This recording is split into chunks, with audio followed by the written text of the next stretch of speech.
Good afternoon, ladies and gentlemen. Sorry, music ran out on us there. I hope you're enjoying our welcome to the show. We just got started. It is a Monday afternoon, and we are live on Hoopsville here this afternoon. We're going to be live on this show for the next several days, or shows, we should say, simply because we have scheduling conflicts most of the rest of the way. So today, next Thursday, next Monday, we'll be on the air at 1 o'clock. The following Thursday will be our marathon show, knock on wood. Then we'll be on the air at 1 o'clock on the 7th of February as well. At least that's how it all looks like at this point. So I hope you enjoy afternoon shows. We're going to have a lot of them. If you got questions for us, tweet us at D3Hoopsville and hashtag Hoopsville. You can email us, hoopsville@d3sports.com. You can join us on Facebook, facebook.com/Hoopsville. We're live streaming the show today. We'll try and double check where you might be watching us from because our system isn't always foolproof there. We're also on youtube.com/Hoopsville. Certainly chatting with you there if you happen to be tuned in. Got lots to cover today, so we're going to slam into a show a bit in the middle of this afternoon. First and foremost, let's talk about our guests. We'll start on the women's basketball side. We'll go into the SLIAC, into the Region 8. Because again, a reminder, on Monday shows, we talked to Region 1, 2 combined, then Region 4, Region 6, and Region 8. And if you're curious, Thursday shows are the odd shows. That's where we talk to Region 3, Region 5, Region 7, Region 9, 10 combined. 9, 10 is the combined region. Forgive my eyes here for those of you watching. Contacts in, and they're not agreeing with me today. If you hear any noise in the background, it's our puppy Tucker, who's decided to, he is going to join us on these day shows because we just can't trust him by himself just yet. So there you go. So let's talk about women's basketball. Jordan Olufson from Webster Women's Basketball join us, talk about his teams having breakout season, including doing very well in the SLIAC conference. We'll talk to him about that. Then number 9 ranked as of now, Meg Barber's NYU team will be on the show in women's basketball. What's interesting about the rank, again, we're coming out before the new top 25 is coming out, so that ranking could change. Then we'll switch to men's basketball. Salve Regina having a huge season, despite their conference mates getting a little bit of attention of late. But we'll talk to Salve Regina men's basketball head coach Sean Foster. They're having a tremendously good season. And then for number 16, Maryville, Raul Placares will join us, talk about the Scots, especially coming off of the D3Hoops.com Classic a few weeks back. They're dominating the USA South right now. We'll talk to them if that can continue and whatnot. And of course, interact with you. We'll talk about the top 25 coming up. Ryan Scott and Mike Rejniak will join us. And our puppy is making noise. We'll deal with that during the commercial break. Gave him a treat apparently he didn't like. But Ryan Scott, Mike Rejniak will join us ahead of the new top 25. So a little bit of a different twist on how we've been doing it this season. And then most importantly, we'll talk about the NCAA. Got a couple minutes here now, so we'll talk about that in a moment. Also, quick note, Fred Richter at DeSales got win number 600. Congratulations to him on that in women's basketball. So NCAA, couple quick notes. We can certainly talk about this more later. We reacted to it a bit on Saturday. But a couple things. First off, the redshirting legislation that was in place was tabled, referred, however you want to describe it, until a future date. They're going to revisit that while they look at the new Constitution, because the new Constitution passed the NCAA overwhelmingly, 80%. 2/3 needed it, and it passed, as we mentioned on Thursday's show. Because of that, they're going to look back at the redshirting conversation. I didn't really love... Listen, in my opinion, redshirting doesn't have a place in Division III. You have 10 semesters or 5 years to complete your 4 years of eligibility. If for some reason you're deciding you can't play or you don't need to play because of academics, then I don't understand why we would allow that individual to then practice the full season with a team as well. It just seems counteractive to Division III. But we'll see how those conversations take place as the new constitutional conversations take place. The AQ was lowered from 7 to 6. I don't think it's going to impact basketball that much. There's certainly talk about splitting divisions. I think what people need to consider, especially for conferences, is the simple fact that conferences are not necessarily in the mood to be in a lot of different, or I should say schools are not in the mood to be in a lot of different conferences. We see that a lot in when schools come together to form a conference to get all their sports together, there's need for affiliation. There absolutely is. Washington and Lee needs an affiliation for wrestling, and other. Well, I don't know if they need it, but that's how they feel. And so, for a lot of sports, that makes sense. That's why we get the single sport conferences, especially in men's volleyball, a little bit in women's lacrosse. We've seen it, of course, in ice hockey. You need those. But if a school can come together, pay one set of dues, have one set of meetings with their group in a conference, they're going to do so. So I don't see a lot of splitting taking place for the sake of splitting. But there will be some that will take place, and we'll certainly be hearing about that in the weeks ahead, I'm sure, in the years ahead as well. It's not a quick solution. And Tucker, you're not leaving, bud. It's just our puppy Tucker in the background making the studio noisy. You'll figure out the message eventually here that we're in here for a little bit. Back to the convention again. The AQ changes. We'll see how the ramifications of that will play out. That also changed for single sport colleges or single sport conferences. Those were the big ones that were on tap. Another big one, at least for the Division I school or programs in Division III schools. Now they all can treat Division I the same. Really, there had only been allowances for schools like Johns Hopkins to treat D1 program as a D1 program. So there were some limitations on others who could do that. One example, because it's made some headlines, is Union ice hockey programs. Well, now they can treat their programs financially the same way. So there's scholarships that can go out there in D1. Ice hockey, even though you're at a D3 school. That will have some impact of those sports for sure. But it will not have an impact on Division III because the budgets have to be separate. And as one person asked me, it can't impact a student athlete. I believe the rule is if you come in as a Division I student athlete to one of those institutions and are getting a scholarship to play that sport at that Division I level, you cannot play a Division III sport. Now, the reverse can happen if you are a Division III student athlete and you want to play a Division I sport and you will not take a scholarship on that D1 program. And essentially, you're a walk-on. That is allowed, and we've seen that in other places. So anyway, just something to keep an eye on as we move forward. Again, if you got questions for us, tweet us at D3Hoopsville, #Hoopsville. You can email us, hoopsville at d3sports.com. You can join us on Facebook, facebook.com/Hoopsville as well. And some other places. Certainly would love to get your attention and or your questions. We'll certainly try and get them answered as best as we can. Looks like we might have a little bit of a delay in our audio or weird audio hiccup. We'll try and fix that in the coming up break as well. So lots to cover, lots to talk about in Division III because there's always lots to talk about in Division III. But we hope you'll enjoy this show. Again, we're on the air for the next few Mondays. And Thursdays. So really the next normal 7 p.m. show that we will air here on Hoopsville is February 14th, I believe. Because again, I've got conflicts. For example, I need to be at Goucher College tonight. I need to be at McDaniel on Thursday. I need to be at McDaniel the next Monday. We then have the marathon show at least scheduled. So that will, we'll be on the evening, but we'll have been on for many hours prior. Then on February 7th, Navy needs me in attendance. And then February 10th, Major League Baseball needs me in attendance somewhere.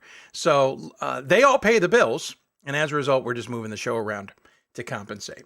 Again, if you got questions for us, please let us know. If you have questions for our guests, you're welcome to interact with us as well. We'll do our best to answer those questions and certainly get them answered if they all can be. And if you got guest ideas for future shows, please let us know. Don't hesitate to do that as well.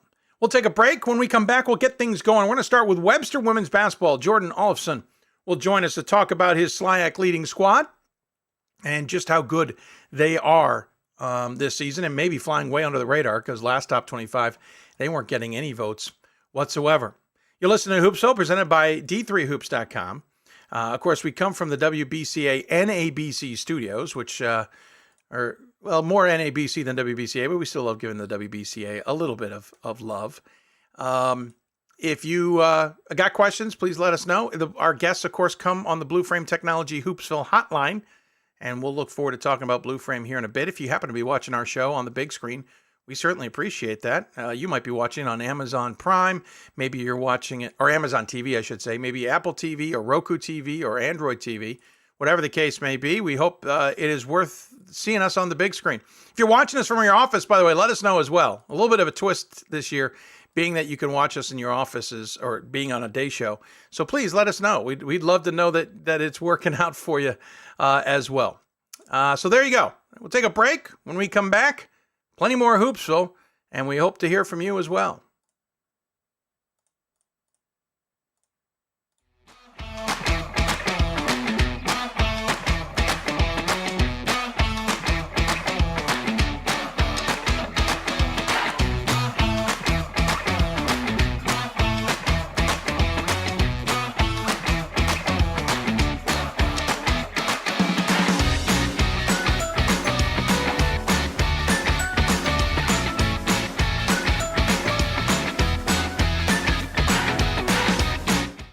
NCAA Division III teamed up with Special Olympics, and in giving the gift of sport to those for whom it seemed an impossible dream, we are working to make this a better world.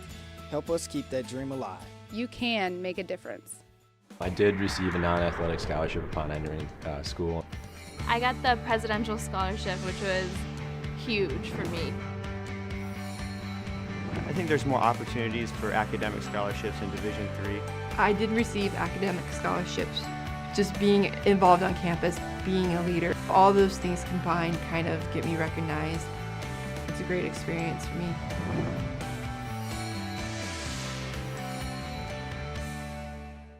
We've got more schools than Division I, more fans than Division II, and more upsets than March Madness. There's 800 programs with over 11,000 games leading to 2 national championships. And we've been covering it all for over a decade.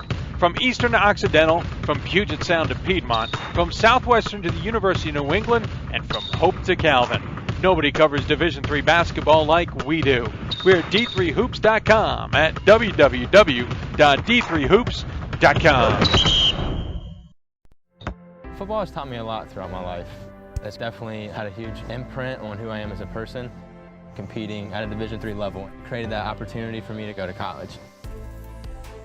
Not only was I the first one in my family to graduate college, but I was really the first one to even go. Being the first one, I'm breaking that cycle, and now that I've graduated, I'm not sure what's the next step, but I know I have a lot of doors open.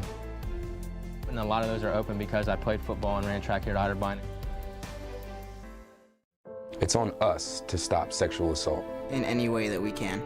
To get a friend home safe. To never blame the victim. It's on us. To stand up. To make our community safe for all. It's on us. It's on us to look out for each other at parties. It's on us. To be more than just a bystander. To step up and say something.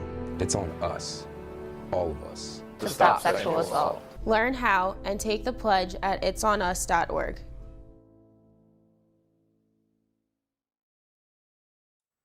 Welcome back to Hoopsville, everybody, on this Thursday, Monday? Thursday? Man, it all blurs together. It's a Monday. I know that for sure now. We are broadcasting to you live from the NABC Studios.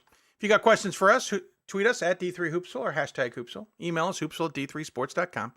Join us on Facebook at facebook.com/Hoopsville. All that information scrolling at the bottom of your screen as well.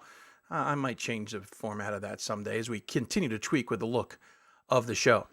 So talking teams that are catching my attention. That usually about this time of year, I'm always looking around for teams that are maybe flying under the radar, catching my attention in some capacity or another, playing well for one way or another, whatever the case may be. There's always good reasons to get somebody on the show. And when I looked at the Webster women's basketball team, it jumped out at me that, they're undefeated. They're playing pretty well, and I don't see a lot of love in the top 25. Maybe there's a reason for that. That doesn't matter. More importantly, who is this Gorlock's team? So joining us on the Blue Frame Technology Hoopsville hotline to talk more about it, it's their head coach.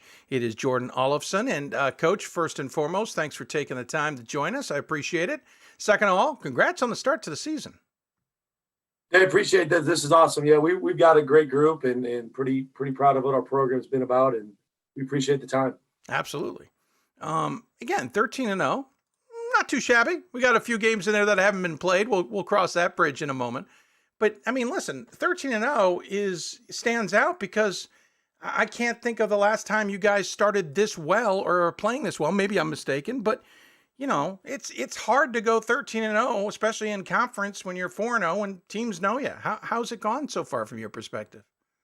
Yeah, I think it's been good. It's been tough. It's been challenging. I think this group's been pretty battle tested over the last few years.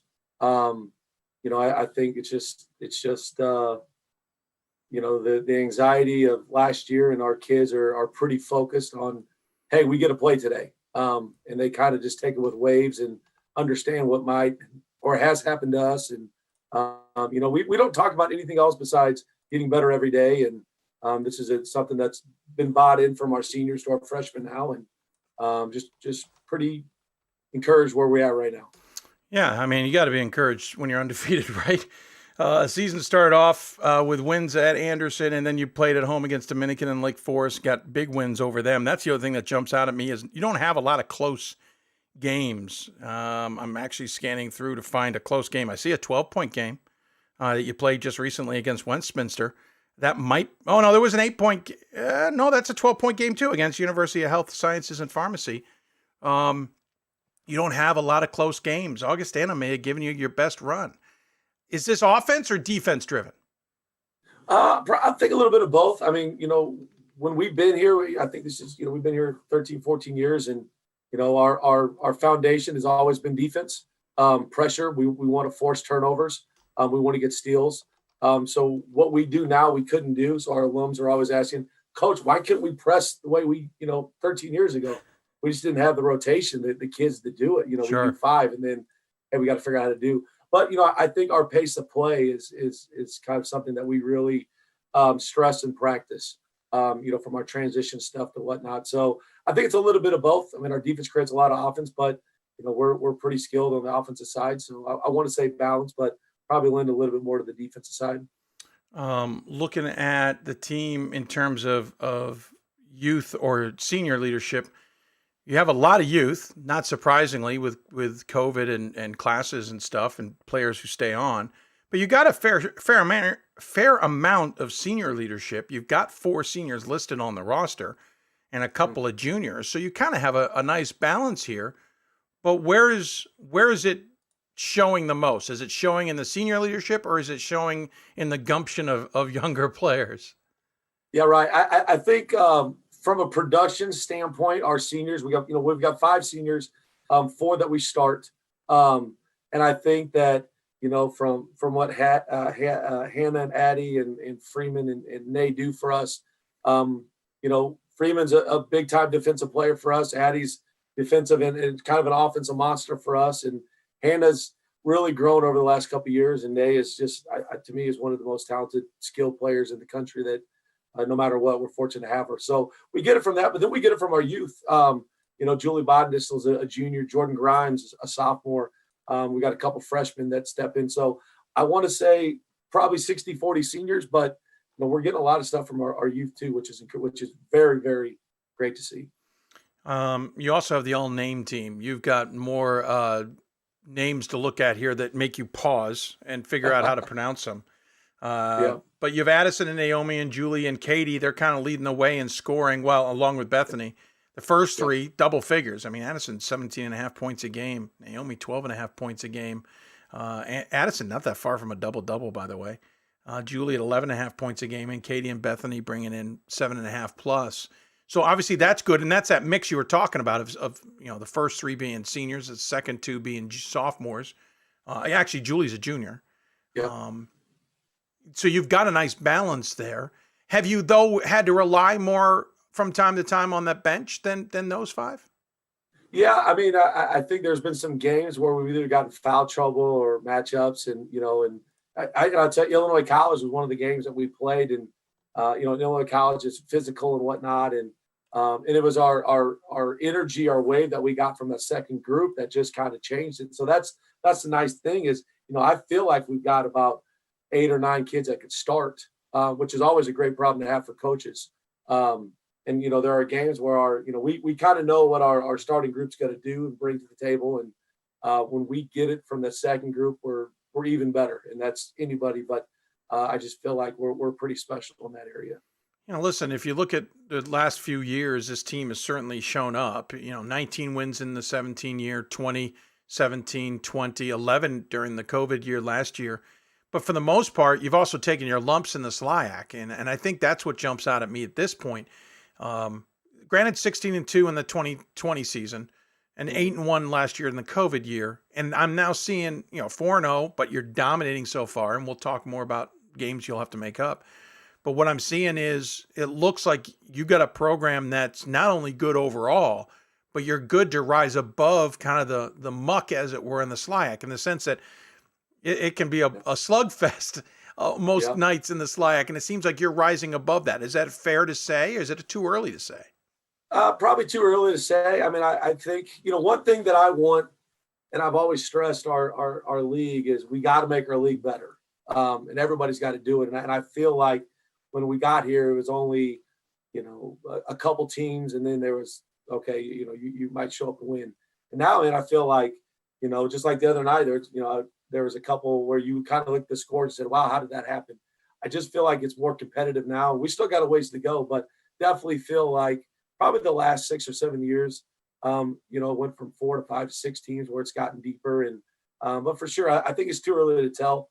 I think we've caught a couple teams coming out of quarantine. So that's always an advantage for a team. And knock on wood, we've been pretty fortunate this year and last year. So way too early to tell, but it's I'd rather be here than other places, 0-4 or whatnot. So looking at the schedule, you have 5 games that have been canceled or postponed. Even though they're on their schedule is canceled, some of those are already being made up. For example, you'll make up against Greenville coming up here on Thursday in a game that was originally scheduled back on the 8th.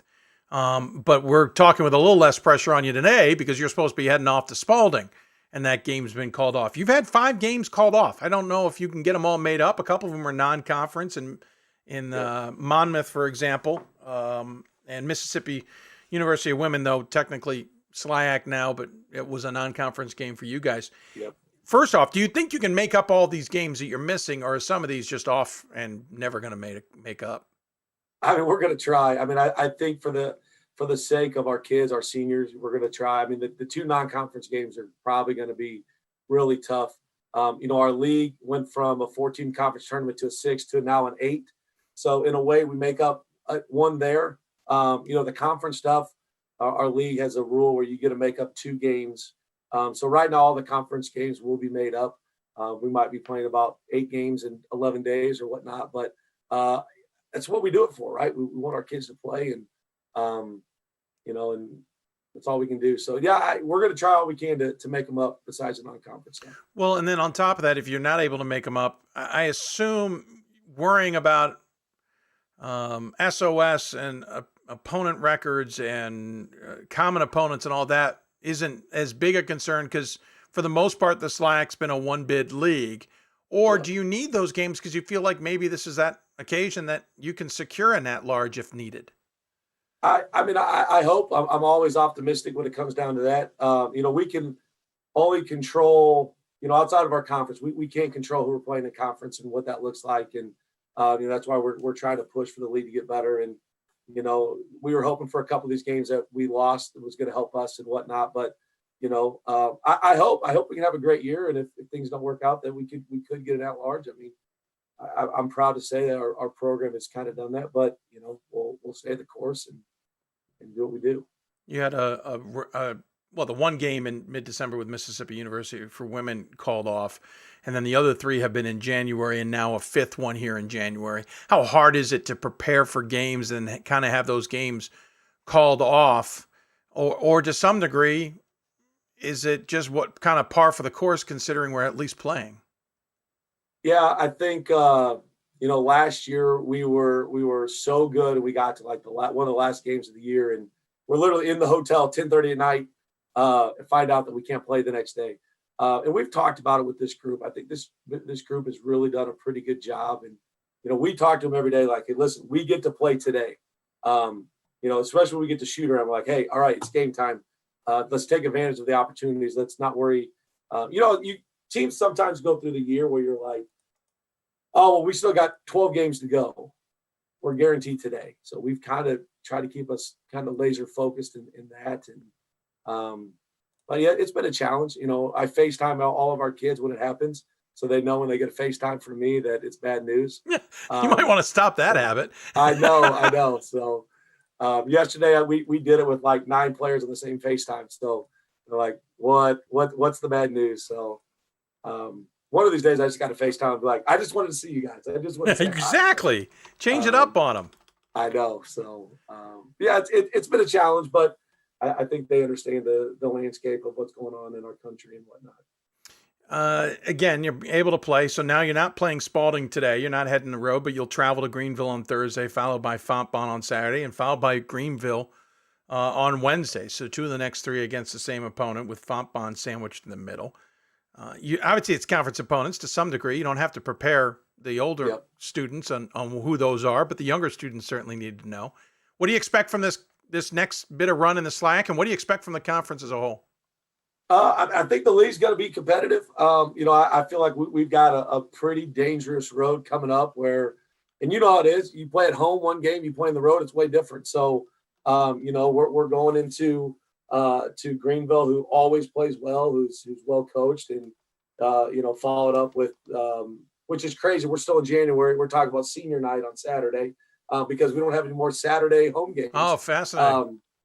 So that'll be an interesting one. And then, we're getting ready to turn around and play Greenville again. And then we kind of go with them at Westminster, Fontbonne, Eureka. So we've got a really challenging 5-6 games in a row where it's going to be close and have a one-day prep and whatnot. So, we'll kind of see what we're made of. And I think our kids are up to the challenge, but, it's going to be fun. It's going to be competitive. It's going to be a little nerve-wracking. What do you tell your team in the locker room ahead of it's conference games in general, but having such a great season in your hand right now, what's the message to the team, whether it's practice or a game, that you're trying to get them ready for the next one? I am, if our kids come in and say, Coach, what time's practice Friday? I tell them we practice at 3:30 today. I've always been that way. Where we are as organized and detailed as you get in terms of scheduling, but we have today's practice. We're ready to do shell. Let's lock in the shell. I don't look down the road. I don't focus on anything else besides what we got at hand and practice, a scout, a shoot around, or whatever it is. So that's the message. Control the controllables. We can't control if we lose a game, but we control what we do in practice and our prep. So that's our message every day.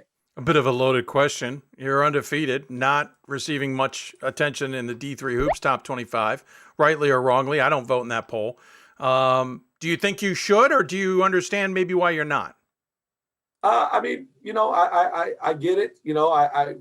For our program's sake and our kids, we definitely love to get ranked and show that, what we're doing is being noticed. But, we are who we are. We know what we do. We know what we've done. We know what we can do. And, being ranked isn't going to change where our goals are long-term goals for the season. So if we stay unranked, we just got to keep proving people. And if we get ranked, we still got to prove people. So, I think this group understands it's nice, it's cool, it's shiny, but it doesn't guarantee you anything else besides the work that we got to put into it. So sure. Hey, well, Coach, I really appreciate the time you gave us. Certainly an interesting perspective on a team that I don't think we know a lot about. Certainly a conference that we always are intrigued by. I appreciate the time. I really, especially considering originally when we booked this, I wasn't paying attention and didn't see the Spalding schedule game, but it worked out. I called you moving Spalding. The game for us to make this work, Dave. This is great that you moved our Spalding game. So. Yeah, I made some calls, just trying to make some arrangements. Say, listen, I got to talk to Coach. Do you mind? We always give the guest the final word. Any final thoughts you want to share with those tuned in?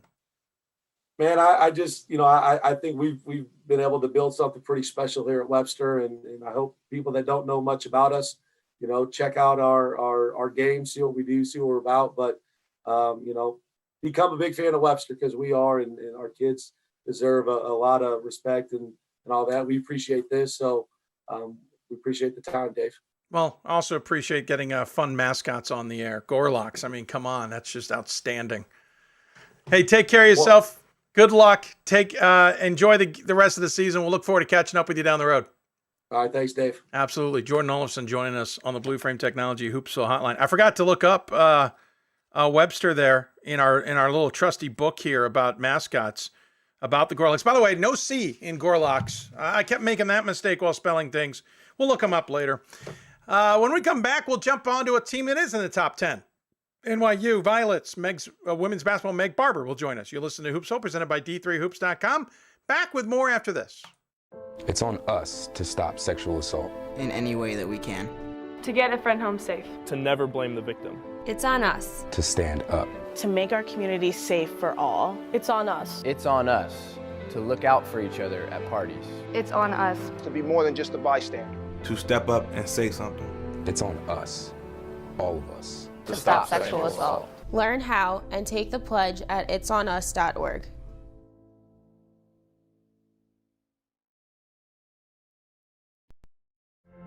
Football has taught me a lot throughout my life. It's definitely had a huge imprint on who I am as a person. Competing at a Division III level created that opportunity for me to go to college. Not only was I the first one in my family to graduate college, but I was really the first one to even go.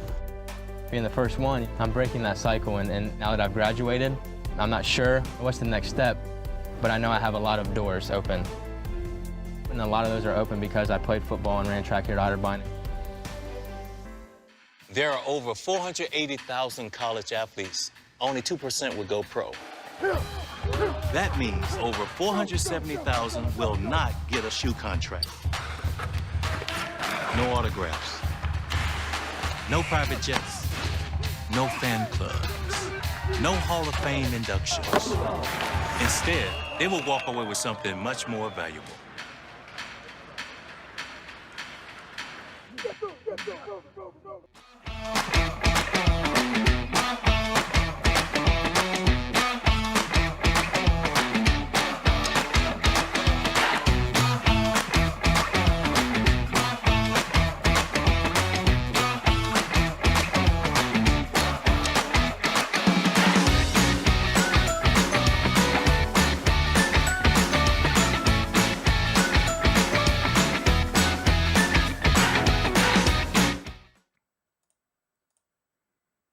Welcome back to Hoopsville, everybody. If you got questions for us, tweet us at D3Hoopsville, hashtag Hoopsville. Email us hoops@d3hoops.com. Join us on Facebook at facebook.com/Hoopsville. We're also on YouTube Live as a simulcast, youtube.com/Hoopsville. We'll check to see if any of you ask questions in there in just a moment. First and foremost, I want to make note that the puppy finally gave up. He's no longer trying to get out of the studio. He's laid down and realized that for the next couple hours, we're here. So no more interruptions, Tucker. About 7 years ago, I was reminded on Facebook, I was in New York City at this time, watching what I thought was the last games, or not the last games, watching the last season at the Kohl Center for NYU. There was a slight delay in those plans, as the Kohl Center, I don't think, got torn down for another 18 months or so. And they're close to getting back into their own place. Close. I know that they've moved offices in. I don't think they're ready to play basketball as of yet, but it's progress in New York City. Progress is something to say. Well, for the women's basketball program, I'm sure they'd love to have their own home eventually, but they're doing pretty well this season. 14-0 overall, 5-0 in conference play. I think a lot of people were kind of waiting to see how the team would do once they hit conference play, and the team has kind of said, well, here we are. We're doing pretty well. Their last weekend featured games against WashU and Chicago on the road. Certainly tough. Came away with victories in both. Of course, that also includes Brandeis, Case Western Reserve, and Carnegie Mellon. So joining us on the Blue Frame Technology Hoopsville Hotline, it's the head coach of the women's program, the Violets. It's Meg Barber joining us. Coach, first and foremost, congratulations. Having a tremendous season. You got to be pretty thrilled.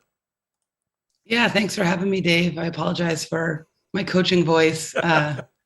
We're the Friday, Sunday schedule, so you're catching me on a Monday. It's my tough day, but normally your day of rest for your voice, as it were, if you will. Yeah. As you said earlier, you're just trying to help the officials. I understand entirely. I know a lot of coaches who try and do that.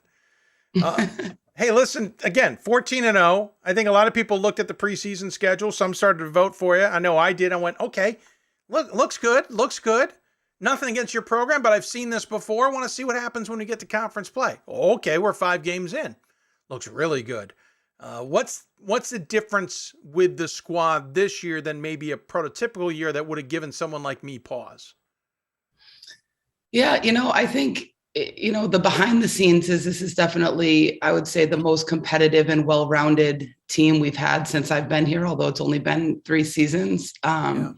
But unlike 2 years ago, we really relied on Janine Cuffey to carry the bulk of what we were trying to do. We have 6 players, any of whom could start, any of whom could probably drop 20 points in a given night. And I think non-conference, we were playing those players about 19, 20 minutes a game. So, they haven't put up huge statistical numbers yet. We started to get into UAA play and started to rely on them a little bit, more heavily with Jenny Walker. I think she's an elite, back to the basket player. Erica Miller shooting the 3. We've had really steady guard play. Natalie Bruns is coming into her own as a stretch 4. And, all of those players, all of our top 6, I think are shooting like 45% or higher from the field. So, we're taking really great shots.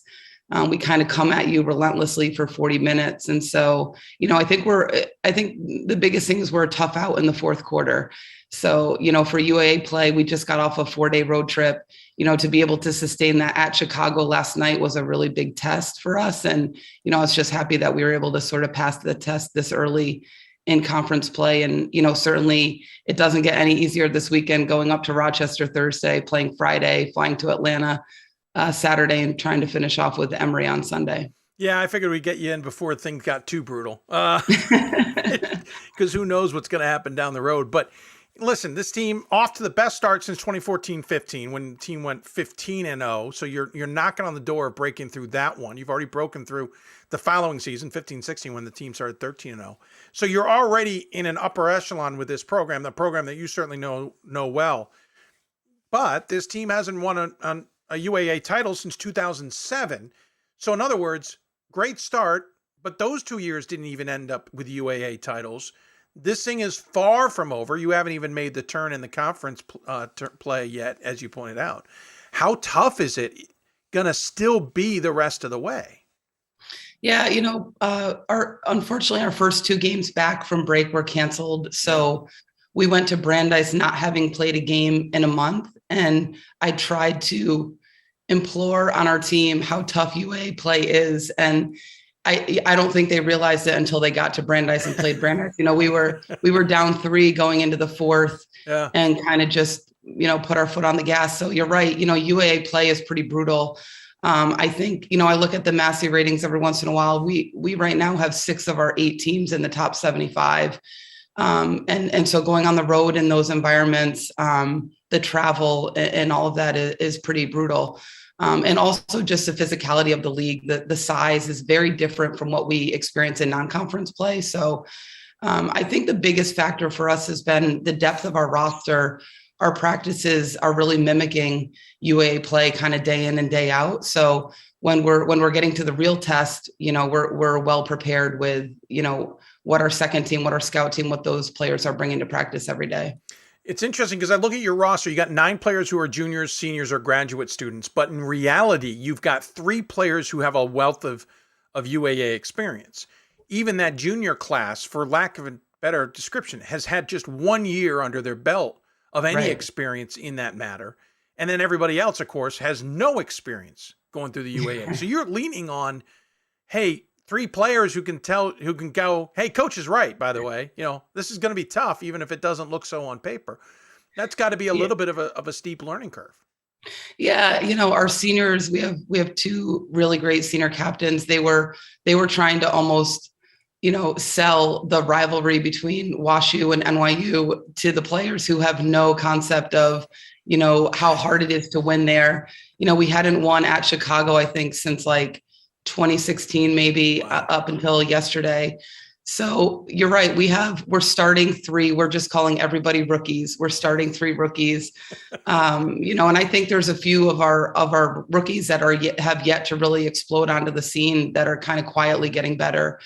But it's every moment is a teachable moment. Every UAA game, how to travel on the road and, how to be mature about that. All of that has been a pretty steep learning curve, but, our players are very mature and very selfless. I think that's what's reflected right now in our record, and they really don't care who's scoring. They're having a lot of fun together. They like I said before, they take great shots, I think, because they've worn teams down. So, some of those numbers I think are reflective of just how hard we play, every game for 40 minutes. And again, I mentioned the 3 seniors, but it's really underclassmen who are kind of leading your way. You have a freshman who not only leads the UAA in steals, at least going into the weekend at 3+, but she's also leading the team in scoring at 13.5 points in Bella Pelliccia. I hope I said that right name, Bella. You butchered that a little bit. I thought I could pull it off. Go ahead and correct me. Bell Pelliccia. It is Bell. It's Yeah. Pelliccia. Okay. So that's the second one I've had to say in the last week. That's Belle, and I've always thought it was Bella, but it makes okay. Just take the E off. Pelliccia? Pelliccia. Pelliccia. Yeah, I butchered that. Let's see, I didn't butcher it a little bit, Coach. I butchered that. Yeah. Anyway, well, she's a freshman. I got a couple of years to know her name, but she's leading the team in scoring. Again, pretty high up there in assists. She's number one on the team in assists and pretty high up in the conference. The fact that you've got a freshman in that position is pretty incredible, considering undefeated with some senior leadership, etc. That's a big impact. First of all, I'd like to give credit to virtual recruiting. You aren't the only one who said that. Yeah. Where was Zoom all your life, right? Yeah. She has been a surprise to me. I would love to say that it's coaching. It's just not. I was at Division I for a long time. Mm-hmm. She's up there in the top 5 athletes that I've ever coached. Wow. Just has a motor. Probably the biggest impact, as you mentioned with steals, is just her defensive capabilities. So her scoring really isn't as much like, putting the ball in her hand in a pressure situation. It's kind of happening, from her defense. And, she's a tough out. She has a motor like I've, almost never seen. And so she's doing a lot of this just with kind of heart and hustle and kind of the old school way. So she has a lot of growth left. I think her outside game is slowly developing. That'll really help her. But you're right. Like I said, we have 3 players in our starting lineup who had never worn an NYU uniform before this year. So, I think the team chemistry continuing to improve is really going to help us make that next push the second time around in UAA when, everybody scouted you. They know how to coach a little bit differently against you the second time around. And, hopefully we're able to improve enough to sustain everybody's second effort. To your point about her outside shooting, of the 125 shots she's taken, only 12 have come from beyond the arc. That also gets to the point that, getting points off steals.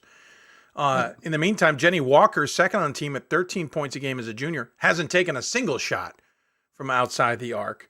And then you get to Erica Miller, who leads the conference in 3-point shooting. So it's interesting. You got 2 players, really 3-point shot is not part of their game, at least as of now. And then you've got the counter of that with Erica Miller, whose 3-point shot is her game and is basically another weapon that you've got there. So you got you got inside, you got transitional, you got 3-point shooting. That's a dangerous trio, and we haven't even talked about more than just those 3. Yeah, you're right. Erica is a fantastic shooter. She really stretches defense. She opens it up for Jenny Walker. Belle opens it up for Erica. So, they're all kind of helping each other, and when we get in middle of games, we kind of see what's working. We'll just kind of go to the hot hand and, ride that out for a little bit. So they're really complementary of each other. Brooklyn Shelton, who we haven't talked about, is our 6th man. She wasn't on our trip this past weekend.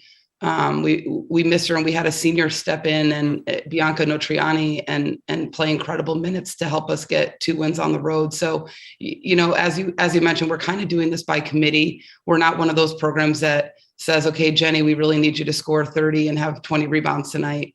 And that has been a real pleasure to coach this year, because we're not relying on one person to hopefully have a great night. It's really, any one of our 6 could have a great night, or we could have very average nights from, 5 or 6 people. Sure. And still look like it's a solid win.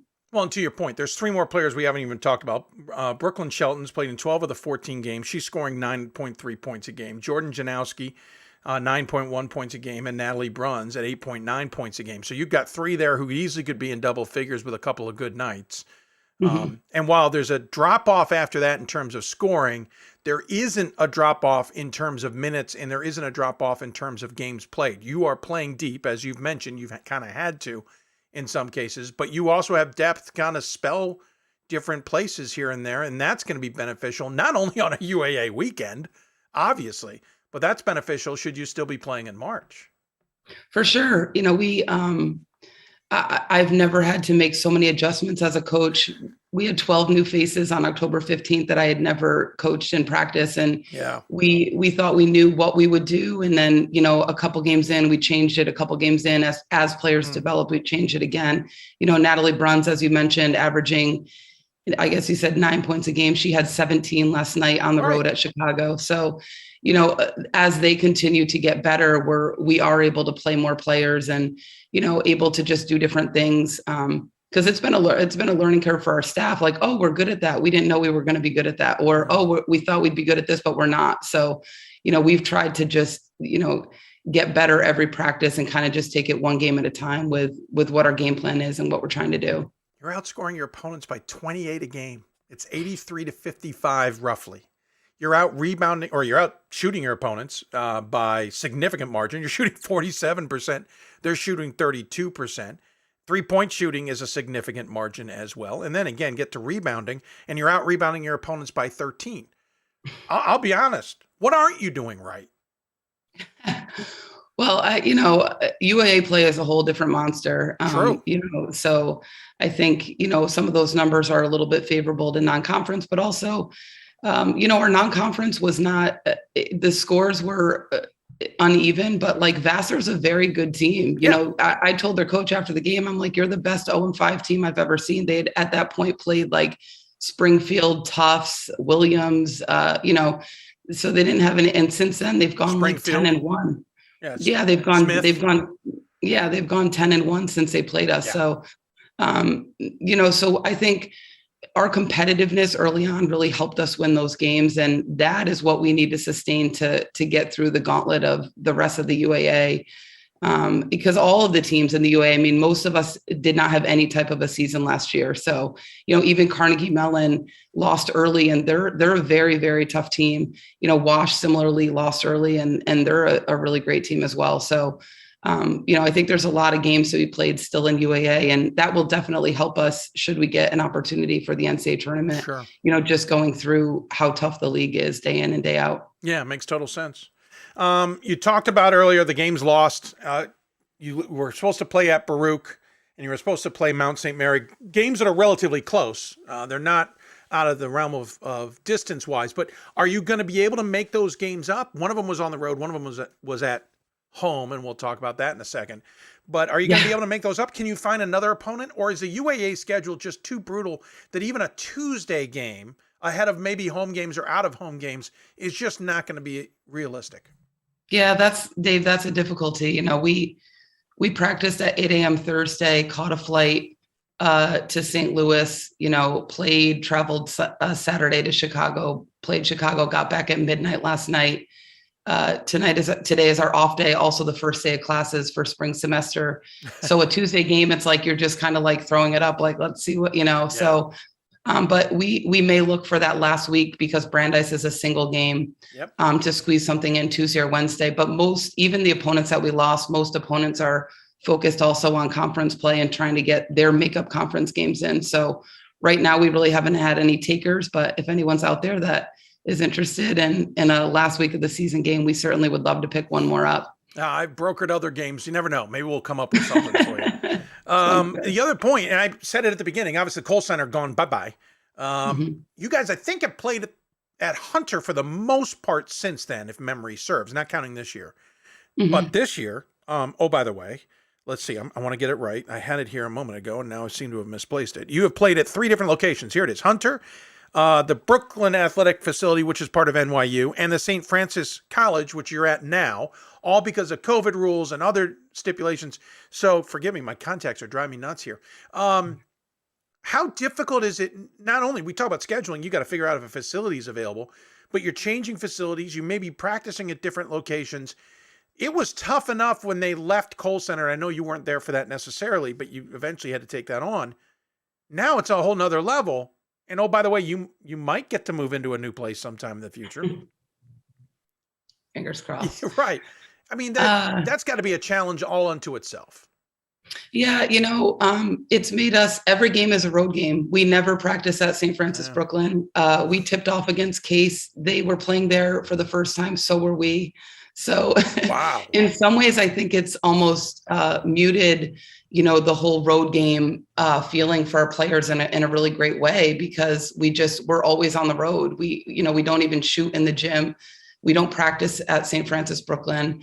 Our games in the Brooklyn Athletic Center were really nice because it was the first time since I'd been here that we actually played in the gym that we practice at. So that gym just wasn't sustainable for UAA competitions with the size of it. So we moved over to Brooklyn, which is very close to that facility. So, right. The only, I guess, the rhythm of the day is similar in that we take the same subway we get off the same subway stop to go to St. Francis. It's a different walk from there. Yeah, different walk off the stop. But, I do think it's given us a bit of resiliency for road games and just kind of, that no excuse mentality. We're never going to say it's the balls, it's the rims, it's the gym. It's like, we're just used to this by now. None of our players in our program have ever had a home gym. Yeah. That includes the graduating class before us. So hopefully next year will be the first year that, we can finally have a new Kohl's and a new home and, have a little bit more of that, student body experience. But we've relied heavily on our parents, on, the like diehard NYU alums and fans to sort of support us through this whole move. You kind of hit the next question I was going to ask, was part and parcel. You're still recruiting with players who've never played at a home gym. Yeah. And it looks like Kohl, whatever it's called, I'm going to call it Kohl, who knows, will open in the near future. They've already started moving into the offices. That's a great sign, but you never know. Things that can get delayed. So you kind of answered those, so I appreciate that. But my next question would be regarding you as an alum. You were on some darn good NYU programs, made Elite Eight runs when you were a player. And NYU certainly has a rich history. When you took over, I know you probably wanted to return to that. You're starting to see signs. How important is it to be back in the national conversation, top 10, and now take the next logical step, and that is make these NCAA runs and kind of bring NYU back to that conversation? Yeah, it's a great question. That's the vision that I really had and why I came back here. I knew that, this place is sort of built, the UAA in general, New York University, the academic programs we have, the students that we attract to want a New York City experience kind of in a supportive environment and not just moving to the city for the first time at 25. We have a national brand and we've been able to recruit to that, and players have bought in without a gym. So, I'm hopeful it makes the recruiting a little bit easier, but to be fair, the pandemic, sort of as terrible as it's been, nobody was really doing on-campus visits and things like that. So we were able, like Bell Palekia, Jordan Janowski, those players, a lot of those players were Jersey players. They had been to our campus. So it was a much, easier sell than trying to pitch somebody in Northern California, this vision of New York City during COVID time. So, we'll be happy to turn the corner on COVID and also equally turn the corner into a new facility to finally have something to showcase. But in terms of the national scene, I believe in this experience because I've done it. I've sort of walked in the shoes of these players. And so I knew it could be replicated from my experience. And my goal for these guys is to exceed, anything that I was able to accomplish. So, I'm going to keep working towards that. But the university itself attracts, top 25 character people, top 25 academic people. So we're just trying to, hold up our end on the athletic side of things. Sure. And certainly a rich history in athletics across the board, in a lot of sports. Hey, Meg, I really appreciate the time. Thanks so much. Looking forward to seeing what you guys can do the rest of the way. As always, you give the guests the final word. Any final thoughts you want to share with those tuned in? Well, Dave, I appreciate your support of, D3 Hoops and, even just bringing our name into the national conversation. And I think I saw on Twitter talking about the D3, whatever that conference was. So I'll throw out there that I would love to see, an expansion of the tournament. I would love to see a day in between. So I want both things. I don't want an either or. So I'll continue to try to work towards that. The day between, I think, is coming. It would have been nice if D1 could have given us some more money to make that happen, but that's another whole can of worms that are going to be opened at some point. But yeah, that'll be a postseason segment. Yeah, that's going to have to, I think we might have to dedicate an hour to the marathon. Yeah. Now that you bring that one up, one I hadn't wanted to wade into, not that I didn't want to, because I agree with you. I'd like to see the game split up, but it's a venture. Again, thanks so much. Hey, keep Bernstein in line for me if you don't mind. We'd really appreciate that. Good friend, but we're just we can't check on him as much as we used to. It's hard to do, but I'll do my best.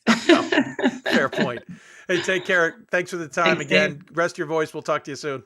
Appreciate it. Meg Barber joining us on the Blue Frame Technology Hoopsville hotline. Appreciate her taking the time. By the way, real quick, NYU Violets, if you're wondering, have worn the purple shaded uniforms in competition for over 100 years. So it was kind of obvious why they're named the Violets. Webster named the Gorlocks. The proper noun is a combination of two main streets, Gore and Lockwood Avenues, which intersect at the center of Webster Groves, the St. Louis suburb the university calls home. So Gorlock. Webster's a Gorlocks because it combines Gore and Lockwood Avenues.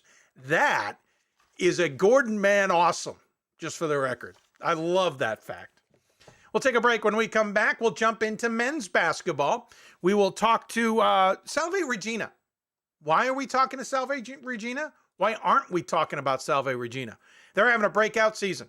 We'll talk more about that with them when we come back. You're listening to Hoopsville, presented by D3Hoops.com from the NABC Studios. More Hoopsville after this. We've got more schools than Division I, more fans than Division II, and more upsets than March Madness. There's 800 programs with over 11,000 games leading to 2 national championships. And we've been covering it all for over a decade. From Eastern to Occidental, from Puget Sound to Piedmont, from Southwestern to the University of New England, and from Hope to Calvin. Nobody covers Division III basketball like we do.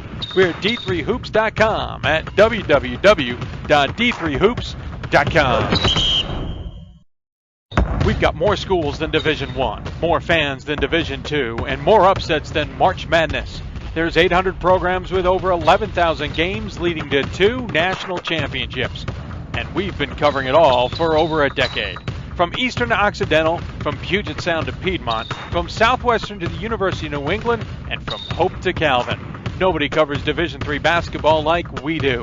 We're at D3Hoops.com at www.D3Hoops.com. We've got more schools than Division I, more fans than Division II, and more upsets than March Madness. There's 800 programs with over 11,000 games leading to 2 national championships. And we've been covering it all for over a decade. From Eastern to Occidental, from Puget Sound to Piedmont, from Southwestern to the University of New England, and from Hope to Calvin. Nobody covers Division III basketball like we do. We're at D3Hoops.com at www.D3Hoops.com. Welcome back to Hoopsville, everybody. Coming to you from the NABC Studios. On this midday show, a reminder, will be midday on Thursday coming up as well. Midday next Monday as well. We'll have the Marathon at least planned the following Thursday. Then another afternoon show on February 7th. We're figuring out what we're going to do with the February 10th show. It'll probably be pre-taped as I need to be in Houston, Texas that day. I think we get back to normal on Valentine's Day. Maybe. I don't know. We'll find out when we get there. See if any more games have been moved around that have caused my schedule to go chaotic. This was not the schedule when we put it together. We had one conflict, absolutely one conflict when we decided to go to Monday shows. And then it all fell apart. If you got questions for us, tweet us at D3Hoopsville, hashtag Hoopsville. You can email us, hoopsville at D3Sports.com. Switching gears, talking men's basketball. Let's looking around the regions as we cover Region 9-10 on these particular evenings or day shows on Mondays. And I thought, well, we got to find somebody. We talk NUMAC and NESCAC a lot, but I like talking about other conferences. And as I was diving around, I also noticed there was a team I hadn't picked up on before. The interesting thing is they're not even the team who has gotten attention necessarily out of the CCC. If you look at the CCC standings, Nichols has certainly gotten plenty of attention, Endicott in the past, so has Suffolk. Salve Regina is 12-4. They are 7-2 in conference play. And they haven't, let's be honest, with Salve Regina, they were 12-14 the last time they took to the floor for a full season of basketball. Not a knock, just significant of what's going on at Salve Regina. So to talk about it and try and figure out what's going on with the program, we welcome in the head coach of Salve Regina.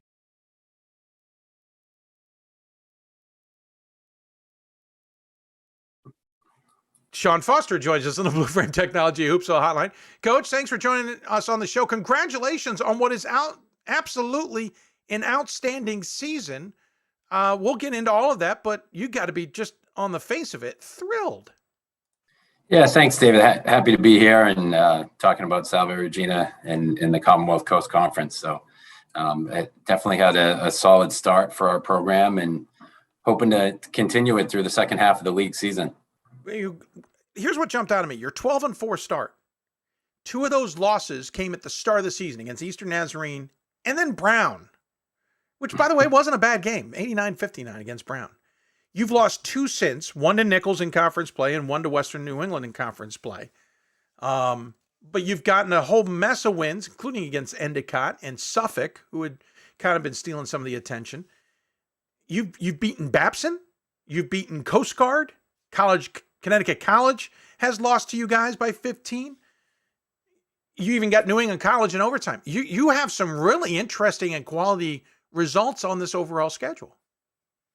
Yes, certainly been a grind. None of it's been easy. But I think the thing with us is just the old coaching adage, get old and stay old. That's what we're all trying to do. We've been very fortunate to bring a lot of guys back who are significant contributors 2 years ago when we stopped playing last year.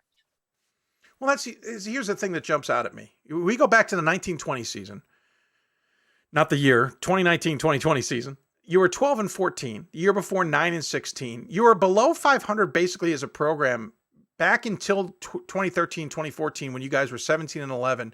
And that was kind of on the back end of 4 terrific years by Salve Regina standards.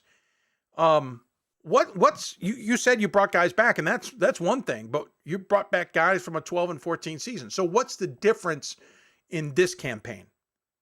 Yeah, I think they've developed. A lot of the guys, we played a lot of minutes. Our upperclassmen played a lot of minutes right when they came in because we were struggling a little bit, and they've got that experience and certainly took their lumps, and then have gotten better and improved. Last year was almost like a redshirt year for everybody where we practiced a little bit, but we didn't play. And then just to have the 2, 5th-year graduate students who were all conference players, providing great leadership with us. And we have 3 in our senior class. So 5 out of the top 8 are upperclassmen and, with our rotation. So I think just the experience that they've had has been tremendous. And that's the key is, we talked to some teams and we just got done talking to Meg Barber, talking about how the vast majority of her team hadn't taken to the floor before. And certainly she had never coached. It's helpful when you've coached these guys already. And in some ways it's helpful that maybe players got a year off to kind of lick their wounds, as it were, kind of rest up bodies that are getting older and whatnot, but then also understand the system a little bit better. It can almost like a perfect storm for you.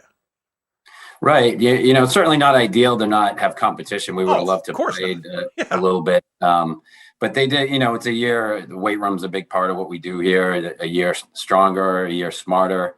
I've been here a while, so we're running the same system. So, those guys are they're like teachers, and to have them in the locker room teaching our younger guys who we had a very talented freshman class come in, Declan Walmsley, who's the son of the Wheaton coach, Brian Walmsley, and James Jolly from Taft have been great for us. And then Clay Brochu, who's a sophomore, but really was with us last year as a freshman in practice every day and improving, learning the system and that, to merge those 2 has been great to see. And it's our upperclassmen have done a great job in leadership. You also seem to be bringing in students from a wide area, for lack of a better description, or a diverse group is what I should say. I see Don Brosco Preparatory School, which is obviously known as a pretty good basketball location, but you're also coming in from New York and Rhode Island, Massachusetts, Connecticut. You're also coming in from England. You have 2 players from England on this squad. You have players who went to regular high school. You have players who went to prep schools, whether it was PG year or for a certain chunk of that prep school experience. So it feels like, to me, at least looking at the roster, you've got a wide amount of options and a lot of different kind of styles coming together. That's interesting to me because that doesn't always work. Right. Definitely. And I think it's a credit number one to the school. I mean, we're in a beautiful location. We're right on the cliffs of the Atlantic Ocean on the water. I think when you come here, people love it. And it's allowed us to be a little more diverse geographically with our recruiting. I mean, certainly we don't have major budgets as some of the bigger schools do and everything. So anywhere we can get guys, we'll get them, whatever state or country or anything else, we'll try to pursue, no stone unturned. By the way, I'm biased to number 22 out of Dobbs Ferry, New York. He's a forward, 6'7", Ryan McHugh. No relation that I'm aware of, but I'm biased. I think he's your best player, clearly. More minutes for him. Yeah, absolutely. He needs more minutes. I see he's only played in 2 games. I think you're making a mistake. Just personal opinion.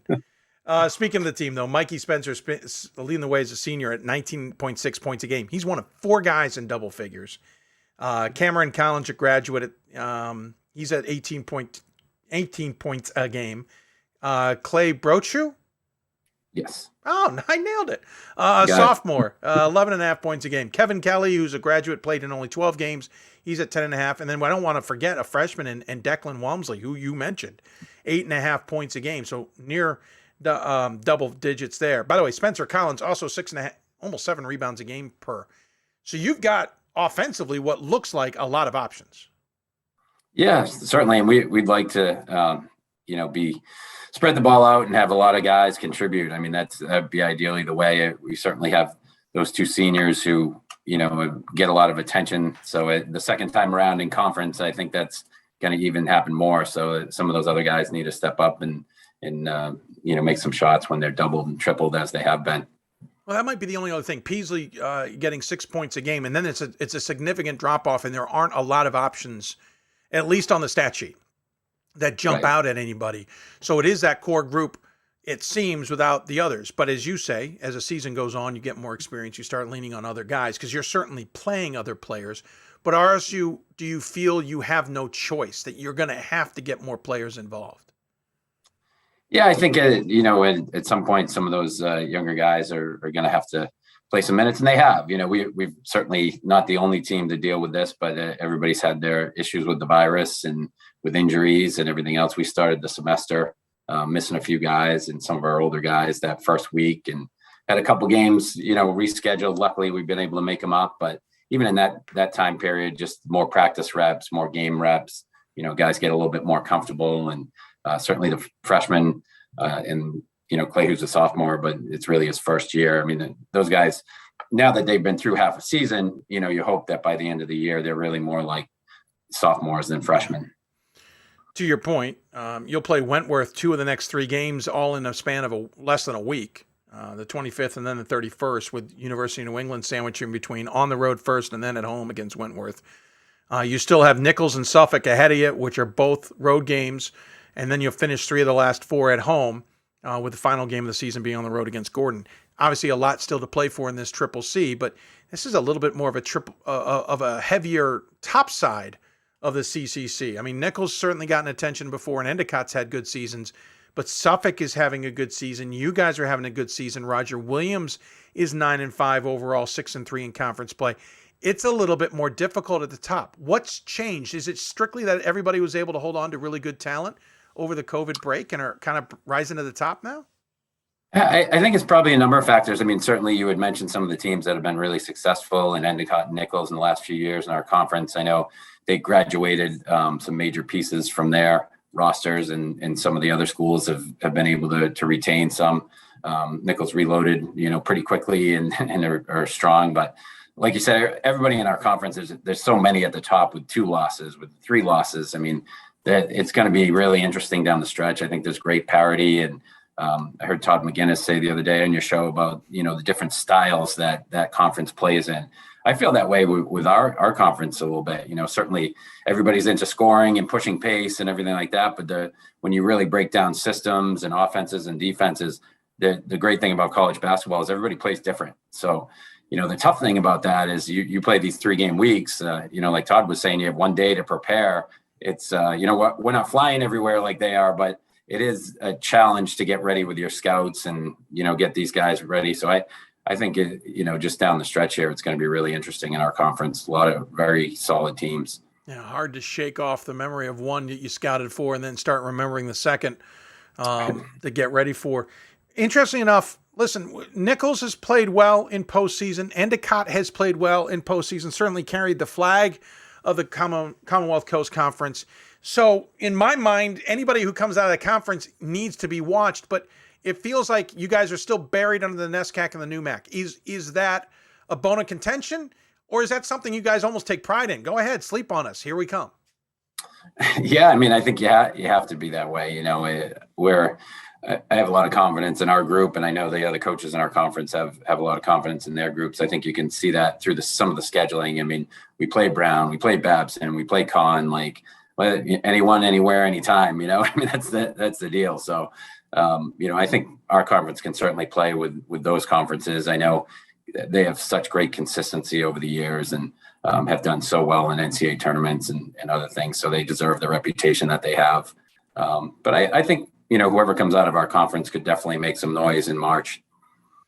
What is it about your team as a whole that we can't appreciate watching a game online? What is it that's working, whether it's we can't see it, and it's coming out of practice, it's coming off the bench, it's on the floor, we can't hear it, whatever it is. What is it that's making the magic happen that we can't see on the game? Maybe the experience part of it. I mean, we've had several situations this year where we've been down 18, 15. There's no panic button. These guys have been through it, whether they haven't had great success or not. We have had some, and they are a very confident group. They have high expectations, and they don't quit. I mean, we play every possession right through 40 minutes. And the other night with Suffolk, we were down 9 with 2:47 to go and came back and won that game. So I think that's maybe something that'd be hard to see unless you were here. You're in your 20th season, if memory has it right. You're a 97 grad of Salve Regina. What does it mean not only to be at your program at the head of the program for 20 years, but more importantly, to now kind of have a season like this and to break out, as it were, with the Seahawks? Yeah, I mean, I have a lot of pride in my alma mater. I mean, to be able to coach at the place you went to school, I know, very few of us get to do that. And it's a special thing. And then to be able to stay here and have some longevity, I'm very blessed that way. And, the loyalty that Salve's shown to me. And, you want to do the best job for the university and for the school and for the players and keep it going. We certainly had a good start, but we have a long way to go, and like to get the program, back up near the top of the conference and then stay there, and not be up and down. We've been up and down the last few years, like you mentioned. So just looking for consistency.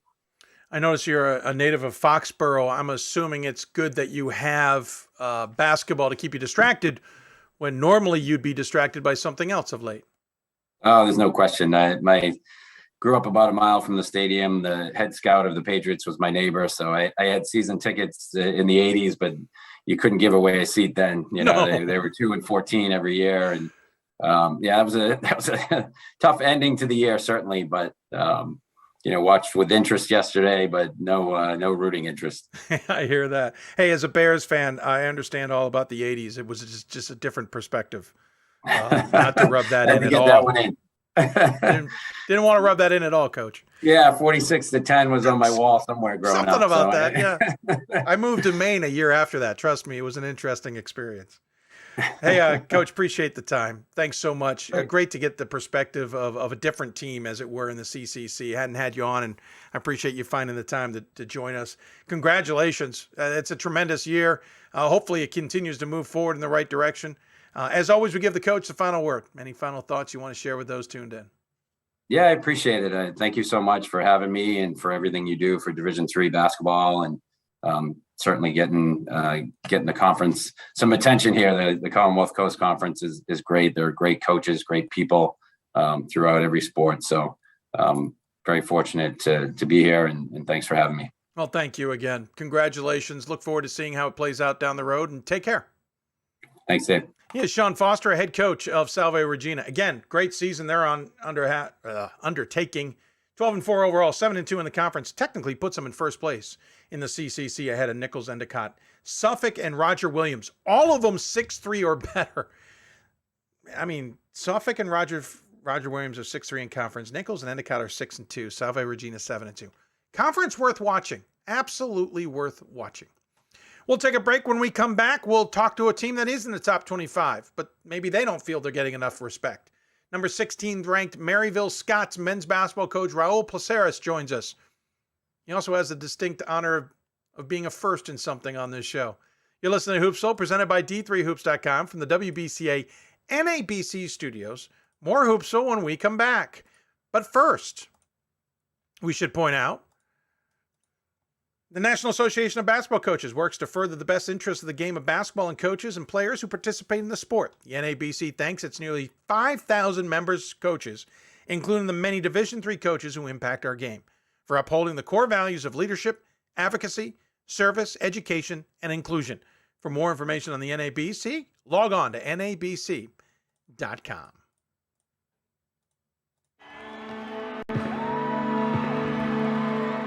Great moments are born from great opportunity. That's what you have here tonight. That's what you've earned here tonight. This is your time. Now go out there and take it.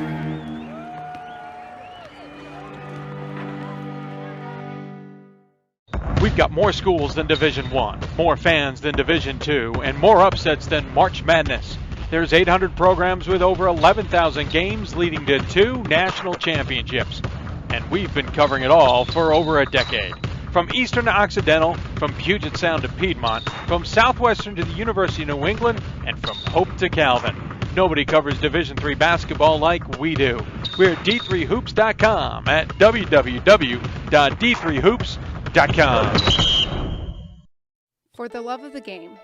But for those of us who are Division III student athletes, it's more than that. A lot more. Sure, the game is important, but as we work so hard to build both mind and body, it's more about team. That is why NCAA Division III teamed up with Special Olympics. And in giving the gift of sport to those for whom it seemed an impossible dream, we are working to make this a better world. Help us keep that dream alive. You can make a difference.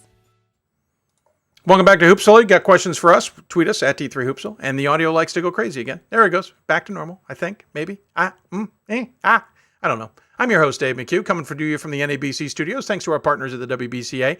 And, of course, also Blue Frame Technology. We'll talk about them in a bit. I totally forgot about them. But maybe you're watching on the big screen. Thanks for doing that. If you got questions for us, tweet us at D3Hoopsville, hashtag Hoopsville. You can email us, hoopsville at d3sports.com. Join us on Facebook at facebook.com/Hoopsville. Lots of ways to interact with us. We're certainly trying to keep track of you. Some of the spammers have hit our YouTube page, where we're youtube.com/Hoopsville. We're deleting those. But if you've got a question, you can ask it there as well. Lots of ways, like I said, to interact. All right, so the next team is in the top 25. But in my conversations with their head coach, I would argue he doesn't think they're high enough. He probably feels they deserve a better placement. I mean, I don't know if he wants to be number 1 team in the country, but he certainly thinks they're better than they are ranked. We'll see where they move up in the latest top 25. And don't forget, coming up, Ryan Scott and Mike Rejniak will join us to kind of break down top 25 hybrid. We don't know what the new one looks like. But this team thinks they got it all. And I mean that genuinely. They really do think they're good, and I think they're pretty good. Joining us on the Blue Frame Technology Hoopsville hotline, it's the head coach of the Maryville Scots. It's Raul Placares, who I believe, Raul, you were telling me this at the D3 Hoops Classic. You may be the first Puerto Rican on our show. If not, it's been a long time. So welcome in, sure. Man, that's offensive. I'm the first Cuban now. Cuban, right. No, you're right. I knew I'd screw that up. You know, our Cuban people, they'll kill you for that. No, I knew I'd screw that up, too. That's the sad part. I knew I was going to screw that up. Cuban. Yeah, I'll just go back and edit this live show. Sir, welcome in. How you doing? Good, brother. How are you? I'm doing well. I enjoy our chats off the air, but it was about time to get you on air. You really don't think you guys are getting enough respect, do you? Man, I honestly, to be honest with you, and this is probably coaches talk here. We're just focused on the next game. It's humbling to hear you guys and have us in the conversation. It really is. I'm a D3 hoops junkie. So, I listen to everything. I hear everything. You can always get information from different publications on how teams are doing. So I'm very aware of what's going on in the D3 world, but I think no doubt in my mind, I think we're playing like a top 25 team. Now, where you have us, I think that's relative to taste and style. But I think we have a little bit of everything when it comes to that. I think we have, very athletic bigs, very good guards. I think we play defense very well. I think we may be either 1 or 2 in the country in 3-point percentage defense. We're averaging 80 plus a game, allowing less than 70 a game. That's typically a good formula. We shoot 45, 46, 37, and 71 from the line. We're out rebounding teams in our league by 7, plus 7, I feel like we have the makings of hopefully continuing to have a type of season that we're having right now. Just for the record, all in all, that was called a duck. You ducked hard. Hey, I don't want to get mad. I've heard some of these things. What's that guy's name up in Yeshiva, that Poppers guy? I like where he has us. He has us like in the bottom of the top 25. Not much pressure, not a target on our back. Oh, Bob had us, I think, at number 9 today. He's trying to make my life really, really hard. So, man, we're just humbled by the attention we're getting. And, it's great for recruiting. It's great for our college and, just giving us the momentum that we need going forward. We have a new president, obviously, from your institution where you graduated from Goucher and Dr. Coker, and we have a new AD and Sarah Kotraki here. And there's great momentum here on our campus. Obviously this definitely helps continuing that momentum. I have you 11th on the latest top 25 poll that has not come out yet. I've got you number 11. It's about where I've had you for a while now. You moved up a little bit. You moved up after the D3Hoops.com Classic, and you moved up a little bit after that. I got to see you at the Classic. I thought you were the best team there, and that included Marietta. What is it about an event like the Classic that is beneficial for you guys? Well, I thought it was time that we kind of reached out and did something at a national level. Sure. When I called Brett with Sports Tours, I'm not this type of coach who, hey, let me get a really tough game and let me get a hopefully a win type coach. Give me whoever you can give me, and we'll play whoever at whatever time. And fortunately, this year UC, Santa Cruz couldn't make it, and we ended up playing Chicago, which hopefully helps our non-conference strength of schedule. I know how important that is. I played at this level, and when I played, we got to host during those times. They used to give buys in the NCAA tournament. We got a first-round bye because we were the number 1 team in the South, and we ended up playing Randolph-Macon, ironically, who's having a fantastic year. This year in the second round, we beat Coach Rhodes, who's now at VCU, to go on to the Sweet 16 up at Webster. We know how important it is to schedule a non-conference schedule that's difficult. You know how hard it is being from the South. I don't have the luxury that a lot of these Northeast, Midwest teams have. I only have 2 Division IIIs in my state, in Rhodes and Sewanee. They both play in the same league, the SAA. Well, we were undefeated against the SAA, right? We were 3-0 against them. Oglethorpe is leading that SAA. Well, we beat Oglethorpe. So, we lost to an Emory team that everybody believes is a top 15 team in the country. We learned a lot from that game. We were up 18-2, 20-4, something in that range. And it was the best thing that could have happened to us early in the year to learn from those mistakes and learning how to close out games. And we're still working on that. But, we played 2 teams in the ODAC, beat a Hampden-Sydney team, beat a Ferrum team. So we're 2-0 against the ODAC. And the thing is that, and I think eye test is really important too for the committee, even at our level. I didn't schedule those games at home. I scheduled those games on the road. And that's really important in the eyes of the committee when they're looking at possible at-large if you don't win the conference tournament. You also have 2 games against Johnson University, an NAIA team. not in tournaments, so they were scheduled. I know it's tough to get schedules, but that's 2 games that you can't really utilize. I know it's coming off of COVID, so some of this is a little bit different than years past. Yeah, and we scheduled Johnson because they had just won a national championship the year before. Sure. So that's why I was asking. So what were the dynamics with that? Yeah. They're a local school. They're 25, 30 minutes down the road. We don't get those. If you know our league, the USA South, you have to travel a bunch. And to be able as a coach to schedule, a relatively close game for our fans and our community, with a peer institution that's local, I think that also helps. And I just, they had just won a national championship and they had their entire team coming back, regardless of the level that they play. They won it all. And I wanted our guys to see they were supposed to have that first game, their national championship celebration. And we like any other team that's aspiring to be as good as they want to be. I wanted our players to visually see that. And that's why we scheduled them to start the year. And that's why we went that route. But we've tried, man, we've tried our best. You've done this a very long time. You do your best to schedule non-conference games that you hope teams have good years. Sometimes that's the chance you take. But we've tried. We also beat a Pacific Lutheran team that's in first place in the NWC. So, we've stretched ourselves for an institution that's in the South as much as we possibly could with the means that we have as an institution to play the toughest non-conference schedule that we can. Interesting. You beat Johnson in both those games. You also lost 2 games. You had a game against Mary Baldwin and a game against Greensboro scheduled for the beginning of January. Are you hoping to make those games up despite your USA schedule, or? No, with everything that went on with COVID, when we got back from Vegas, I think we had a little bit of a pause, and it's just really tough right now to find the time to schedule those games. And we have to finish our conference schedule right now, and that's the most important thing. And so, I speak with all honesty, we will not be making those games up. No, I understand. You've got an interesting squad. You are a mix of different strengths all in one. You've got guys who are quick, really aggressive defensively, can get into passing lanes, and on offense, you can lose them easy. You also got guys who are more methodical, it feels like, who are going to be very deliberate in their shooting and very deliberate in what they do. And it comes together in a really fascinating way, at least what I saw in Vegas. Am I seeing it right, or am I seeing it oddly? Yeah, I'd like to speak on some of those guys. This gives me a great opportunity to speak about our players. I feel like we have a great dynamic at the guard position. My point guard has been with me for 5 years.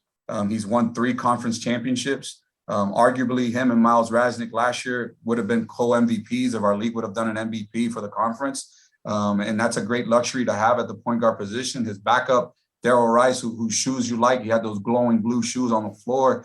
He's a pit bull defensively, and he's learning a lot from JR. I have exceptional wings in Miles Rejniak, which I know you were a big fan of in Vegas, who was a Division I transfer. Chase Reinauer was a Division I transfer.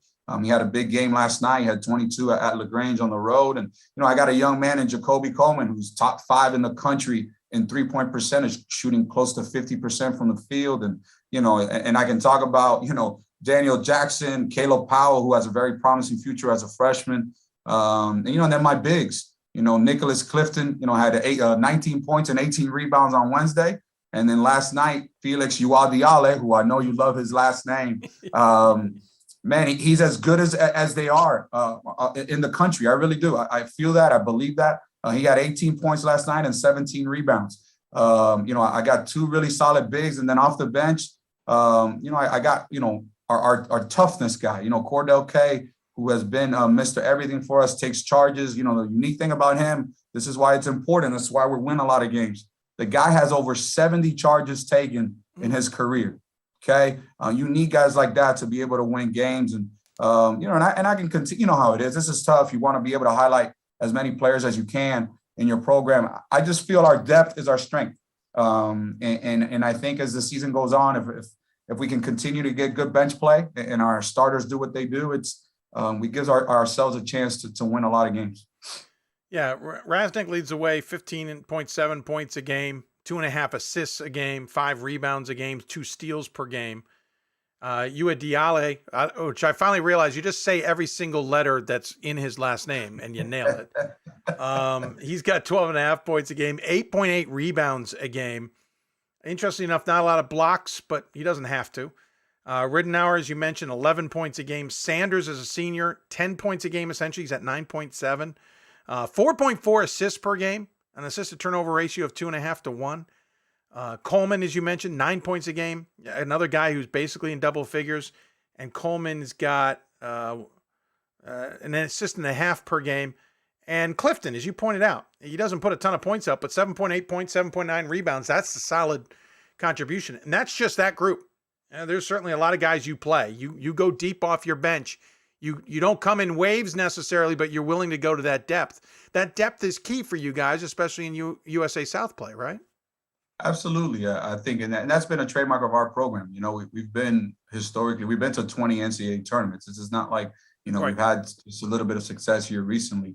Coach Lambert, who's a legend at the D3 level, person I played for, worked with for a long time. That's always been kind of our formula. We like to be 2 to 3 deep. And as the season goes on, that's the tough part of the transition from high school to college is the amount of games and the travel, right? The travel is what really gets to you. And then the academic rigors of our institution. I think we have an institution that really pushes these young men here. And it just, it's part of, I think the deeper you are, it gives you a better chance to make deep runs in a season, have a successful year, and obviously in the NCAA tournament. And I've had the luxury of going to 8, 4 as a player and 4 as a coach now. And, I think I know a little bit of what it may take to make a run, and depth is definitely one of them. You're 14-1, 12-1 in the eyes of the division in terms of regional rankings and all of that. How important is it to finish the USA South strong, not really take too many hits? So as you talked about earlier, can best position yourself, if possible, to be hosting in that opening weekend?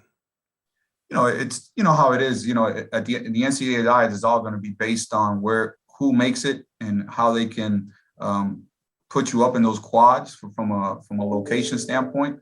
But you're not in a bad location. You're in an advantageous one. Well, the airport is 8 minutes away from campus. So it's a great if we were spot. Flying, people. Yeah, if we were flying, right? We've added 100 miles now, so it makes it even more difficult. But yeah, it's a good location to bring teams here. And that's another thing that I'll say about the South region. I know at times we don't get the love as we should. I put up our top 4 teams right now against anyone in the country. And we're talking about Randolph-Macon, Christopher Newport, us, and Emory. You're welcome now having Christopher Newport in there. You're welcome. I mean, they weren't a South team before, but you're okay. Yeah. And I'm leaving behind, I'm leaving out Lynchburg and Roanoke and Oglethorpe, who's leading the SAA. Sure. I think these are all very quality teams that play tough schedules, especially being in the ODAC. But yeah, I feel like we just, again, cliche-ish right here, right? Take a game at a time. But that's the truth. We can't get ahead of ourselves. We got a tough game here Thursday against a Covenant team who beat Emory at home. I know in the eyes of some of the voters and people around the country, Emory is a really good team, and deservedly so. Coach Zimmerman does a heck of a job. And for the last decade, they've been really, really good. But, we got to take it a game at a time and see what happens. But yeah, we hope not to take too many stumbles here, so we can, give ourselves a really good shot in the event that we don't compete for a conference championship. And in this league, anything is possible. There's a lot of athleticism in this league, and there's some really good coaches. So, anything is possible in the USA South. On your side of things, you guys are head and shoulders, relatively speaking, over everybody else. Covenant's 8-5, 3-1 in conference play. LaGrange 7-9, 2-1, who you just beat. On the other side, North Carolina, Wesleyan's having a great season at 12-4, 4-1 in conference play. Avery at 7-8, 4-1. But you don't really see that side. It's more about your side of things and positioning yourself for the tournament. So with the Covenant, LaGrange's, Piedmont's, Brevards, Berea, and Huntington's, how tough will it be the rest of the way? Well, we have a target on our back. We have a target on our back regardless if we had the ranking or not. When we were in the old GSAC, we won 9 of 12 conference championships. when we were in the Great South Conference athletic conference. And now since we've been in this new conference, USA South, we've won more regular season and conference tournament championships than anyone since we've joined in 2012. So to me, we're always going to have a target on our back. It's everybody's biggest game. But I embrace that. We've talked, our word all year it's been pursuit, right? Pursuit of bigger and better things than we did the year before. The last year with COVID and everything that went on, our word was unselfish. You had to be, you had to be unselfish to manage everything that COVID was throwing your way and to make things happen. So, it's not pressure, man. I think high expectations is a privilege. And, we have really taken on that. And I challenged our guys. I was so ticked off at them, and they know it, against Berea on Wednesday. We didn't start off the way we typically start off. It was a tie game at the half. And, I challenged them to be great, and they were pretty darn good in the second half. But our mindset, right? I think, the message this past week against LaGrange was success leaves clues, right? And are we paying attention? And we got to sharpen up in every detail of the game. We got to get better at something is we've had humongous leads against teams. And we're talking 18-22. And for some reason or another, we've relaxed a little bit and we'll end up winning by 7-12, right? And I think if we have ambitions of making a conference championship game in our league, a national tournament appearance, you can't do that. Once you have those big leads, you got to hold on to them because there's some pretty darn good teams if you make it that far in your season. To clarify something from earlier in the show, you're Cuban, not Puerto Rican, correct? Yes, sir. Okay. Parents. I had a source who told me you were Puerto Rican. I don't know. No, they were probably trying to be funny. I think it was you. Man. My parents migrated here in 1980. I'm a son of Cuban immigrant parents. Wow. Really proud to say that, and first person in my family to graduate from college. And wow, blessed to be, I guess, a trailblazer in my family, and it's led to other cousins and nephews and others to go on to college and see the importance of education. Sure. And just thrilled to be here, man. It's a great thing to work at the institution that you graduated from. And, we take great pride. Myself and my assistant, we're both teammates when we played here. So we take great pride in our program and what we do. Oh, thank you so much for that. As much as it was a botch on my part at the beginning, it's great to get a little story, though, behind it. And that's awesome. Hey, thanks for the time. Looking forward to seeing what you guys can do down the rest of the way. As always, we give the guests the final word. Any final thoughts you want to share with those tuned in? Man, just appreciate our community for continuing to support us. Appreciate you and what you guys do for D3 sports and basketball in general. For the guys who take the time to vote, it's great for us coaches. It helps with recruiting. It helps with the look of the institution. And I just appreciative of the moment and blessed to have the job that I have. And at the end, the two people that are the most important part, in my life is my wife and my daughter. Their support is really important. To be a coach's wife and to be, a daughter of a coach, they sacrifice a lot for you. And I'm eternally thankful for them and what they do for me. So, I'm blessed to do what I love to do, man. There's no better thing to do in life than to do what you do. So, man, the Scots will continue to play hard and hopefully we can continue to march on and continue to play good basketball here in the stretch run. So, it's statement type of week now, right? We're in that now. You got to be really, really strong in the next 2 to 3 weeks if you want to really have a really special year. But so far, so good, man. 14-1, 4-0 in the league. You'll take it. Yeah, no, fair point. Thanks for the time. Take care of yourself. Enjoy the rest of the run, and we'll talk to you soon. You got it, brother. Thank you. Absolutely. He's Raul Placares joining us from Maryville. Again, they're, as he said, 14-1 overall. They're 4-1 in conference play. They got Covenant coming up on the 27th, Piedmont on the 29th, Huntington on the 5th, and then Brevard on the 8th. So big games coming up for them in conference play. We'll take a break. When we come back, we'll do our top 25 double take. There isn't a top 25 out. That's new. But we'll kind of maybe forecast it a little bit. Ryan Scott will join us. We'll get a new face on board. Mike Rejniak will join us. You're listening to Hoopsville, presented by D3Hoops.com from the WBCA NABC Studios. More Hoopsville after this.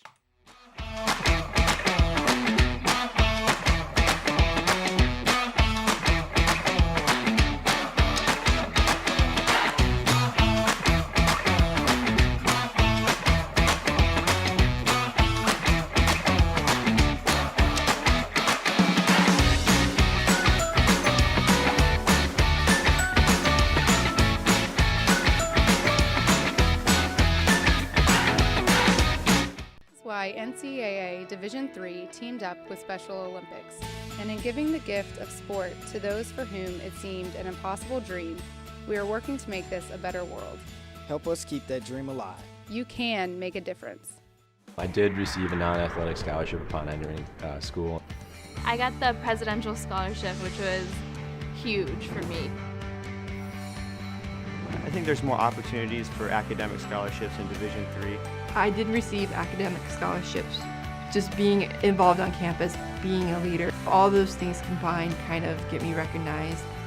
It's a great experience for me.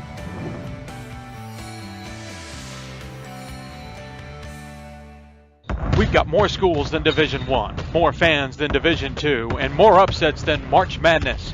There's 800 programs with over 11,000 games leading to 2 national championships. And we've been covering it all for over a decade. From Eastern to Occidental, from Puget Sound to Piedmont, from Southwestern to the University of New England, and from Hope to Calvin. Nobody covers Division III basketball like we do. We're at d3hoops.com at www.d3hoops.com. Football has taught me a lot throughout my life. It's definitely had a huge imprint on who I am as a person. Competing at a Division III level created that opportunity for me to go to college. Not only was I the first one in my family to graduate college, but I was really the first one to even go. Being the first one, I'm breaking that cycle, and now that I've graduated, I'm not sure what's the next step, but I know I have a lot of doors open. And a lot of those are open because I played football and ran track here at Otterbein. Football has taught me a lot throughout my life. It's definitely had a huge imprint on who I am as a person. Competing at a Division III level created that opportunity for me to go to college. Not only was I the first one in my family to graduate college, but I was really the first one to even go. Being the first one, I'm breaking that cycle, and now that I've graduated, I'm not sure what's the next step, but I know I have a lot of doors open. And a lot of those are open because I played football and ran track here at Otterbein. Welcome back to Hoopsville, everybody. Oh, there's that audio problem. I'm telling you, we're learning new every day. If you've got questions for us, tweet us at D3Hoopsville or hashtag Hoopsville.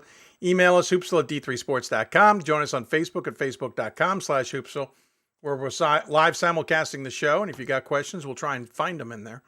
We're also live simulcasting the show on YouTube, youtube.com/Hoopsville as well. Lots of ways to interact with us. Now time for the top 25 double take. We had gotten into the habit of doing this after the poll had been released on a Monday evening. But of course, the schedule likes to confound everything and screw it all up. And as a result, we can't do it before the poll's out, though it's pretty much put together. We're just waiting for a couple ballots, I suspect. But we're going to try and give you our dubious, our deep dive, and our debatable selections. Ryan Scott joining us on the Blue Frame Technology Hoopsville Hotline. And for the first time, Mike Rejniak, former head coach at New Paltz, assistant coach at Vassar, head of the YD3 team, or whatever you want to call it, at the TBT. We are. Yeah, we are D3. D3. It's all right. I keep... It starts with a W, so my brain goes YD3, and I just and you went Penn State with it with We Are, but whatever. I had to copy somebody. There you go. I actually took down our YD3 jersey. I just realized that was bad timing. We got to get them all up on the board eventually. But so Mike Grant joins us. He's in our top 25 as well. He's usually one of the earliest ones to display his ballot on a voting day. Guys, thanks for taking the time. Mike, we'll start with you since you're the guest. We'll let you choose whether you want to do dubious or deep dive first, and then drop your knowledge on which one you want to go with. Just realize that Ryan then goes to the next topic, so it's a little. I'm gonna go with. I like deep dive. Okay. I like deep dive. I'm gonna go there. I think for who you got. I've watched this. Yeah, I've watched this team for a while. I'm gonna go with UMass Dartmouth. I like it. We haven't had a chance to talk about their big weekend. I mean, I had them on the radar early. I think I voted for them, the first couple weeks, and then they dropped maybe one or two because of, injuries and whatnot. But they have some pretty big wins, like especially this past week. Like they beat Wesleyan. I was watching that game, online, and they're really solid. The kid Azor. I'm probably pronouncing his name wrong, but he's a monster, and like really against their league, it will start to continue to shake out. but like they played Tufts early on back when they had Rogers. And I think that might've been the game where Tufts, like player Rogers, got injured, but I mean, it was not even close. And I know Tufts was probably dealing with the injury, but like they lost to EastCon. I think they lost maybe Brandeis, but Brandeis is pretty solid, you know? So, and I think now that they're full strength, they're pretty solid. I mean, they're averaging like 86 points a game. Like, I mean, they're get up and down, they run. And I think in the Little East Conference, I was talking about this with my former head coach, Dave Hickson at Amherst. So he's watching like probably this right now. He's probably watching like another 9 games, you know, on his stereo. But he said that him and I were talking early on that he thinks that maybe they might be the best in New England. And I tend to, you know, potentially agree as we start to kind of see maybe the NESCAC shake out and things on those lines. But I'm going to open that up to you guys. I'm going to open that up to you. I'll let Ryan go next, but they've been almost on my top 25 more times than I can count. But go ahead, Ryan. I watched most of that game with Wesleyan. I was really impressed when Wesleyan kind of gave them a counter punch that they didn't flinch and they pushed right back. Like you said, Azor is phenomenal. They look like one of those teams that can make a good tourney run because they've got this scorer who is just going to be hard to stop. He's going to get his shots and his points wherever. Plus, though, when he's not on the floor, they can really maintain. They've got a lot of good players. They've got a lot of good scoring options. The one thing for me, and I'm still not voting for them yet, I want to see the defense a little bit more. They can score with anybody, but you know, if you're really getting into that top 25, you also need to be able to stop some teams. And I'm not quite convinced yet that the defense is where it should be. If I try not to pick a deep these things too much because you guys will usually take what I want. But if I were picking one, that would have been mine. Because again, the win over Wesleyan certainly turned heads. I've had them on my radar for several weeks, just couldn't get them into what is a clogged bottom half of the ballot. Well, just a clogged ballot in general. I do like what they're doing, and I think what the game with Wesleyan proved was some of those other results weren't flukes. And I don't mean that negatively. I just mean sometimes you look at a result and go, okay, what does that really mean? Okay, I need another game or two to really see if that's actual or just happenstance with that one game. And I think the Wesleyan game showed it's not happenstance. I think Ryan's got a point. The defense, certainly you're going to want big. But, I mean, some teams have been successful without having to worry too much about shutting teams down necessarily. So I'm impressed. If Hickson thinks they're the best in New England, that says something. I don't think he's watching all games on his stereo, like you said. I think you meant computer. No, maybe a VHS tape. He's got like a collection of them.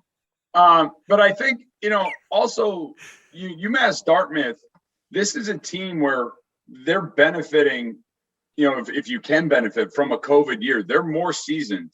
Some of their players came back bigger, stronger.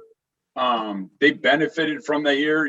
And Brian Baptiste is a phenomenal, well-seasoned coach in New England, you know, future New England. I think he's in the New England Hall of Fame. You know, he's one of the best that we have. I think he's the winningest active coach in D3 right now. Yeah. Nope. Yeah, interesting. That's a good pull. Yeah, absolutely. Yeah, Ryan likes to pull that kind of stuff. No, it's a good pro, and it's, you know, to our guest earlier, Salve Regina, having a great season, a little bit seasoned because COVID allowed some players to come back. So a valid point, certainly. Ryan, who is your deep dive? Well, you know, I hate picking teams that are getting votes, but I think there's only 1 or 2 voters voting for them right now. I think we need to put a little bit of attention down on Laterno, down in Texas. Yeah, Mike, I think you're one of the ones voting for them. I haven't watched them play yet, so I can't speak a ton of what they've got going on, but this schedule, they've lost 2 games. They were both overtime games right before Christmas on the road, Mary Hardin, Baylor, Concordia. You know, it's one of those things that those road trips in the ASC are crazy. I looked it up today. They just played at Sul Ross, their conference game out there. If this were the NCAA tournament game, they would have been able to fly to that one. It's over a 600-mile drive across the state of Texas there. But they've just been putting up solid results the whole way. There haven't been a ton of close games. They're handling this ASC schedule, and it's just a really solid team down there that we need to be paying attention to. I like it. You're voting for him. Go ahead, Mike. Give your 2 cents. Yeah, I mean, I think like, so when I'm kind of watching the games and things along those lines, I'm kind of, I go into my coach mode. But I mean, Laterno has a history of winning. They've had a history of winning with when they had Nate West and so on and so forth. So they've been in the arena before. Their pace of play is phenomenal. Like, I mean, they're averaging, I think they actually were one of my deep dives potentially. Like, I mean, they're almost averaging 90 points a game. The trouble is they're also giving up like close to 80 as well. So it's a track meet when you're going with them. I think a lot of teams can't hang with that. And I think the attrition over a game, that's where they get you. Like, I think this week they might have beaten Dallas by like 2 points or something like that, the Comets.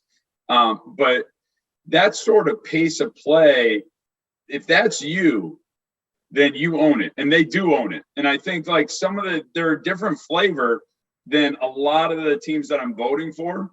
And I think they are going to, the trouble is like the back-to-back losses at Christmas, that stinks. But as a college coach, I did not look forward to those first couple of games coming back from Christmas. My kids, I was always worried about them eating too many cannolis, all that types of stuff. And then all of a sudden you're here just playing a game and you're going up against a team, or you're playing a style that's track meet style. So I think that they're going to make a deep run.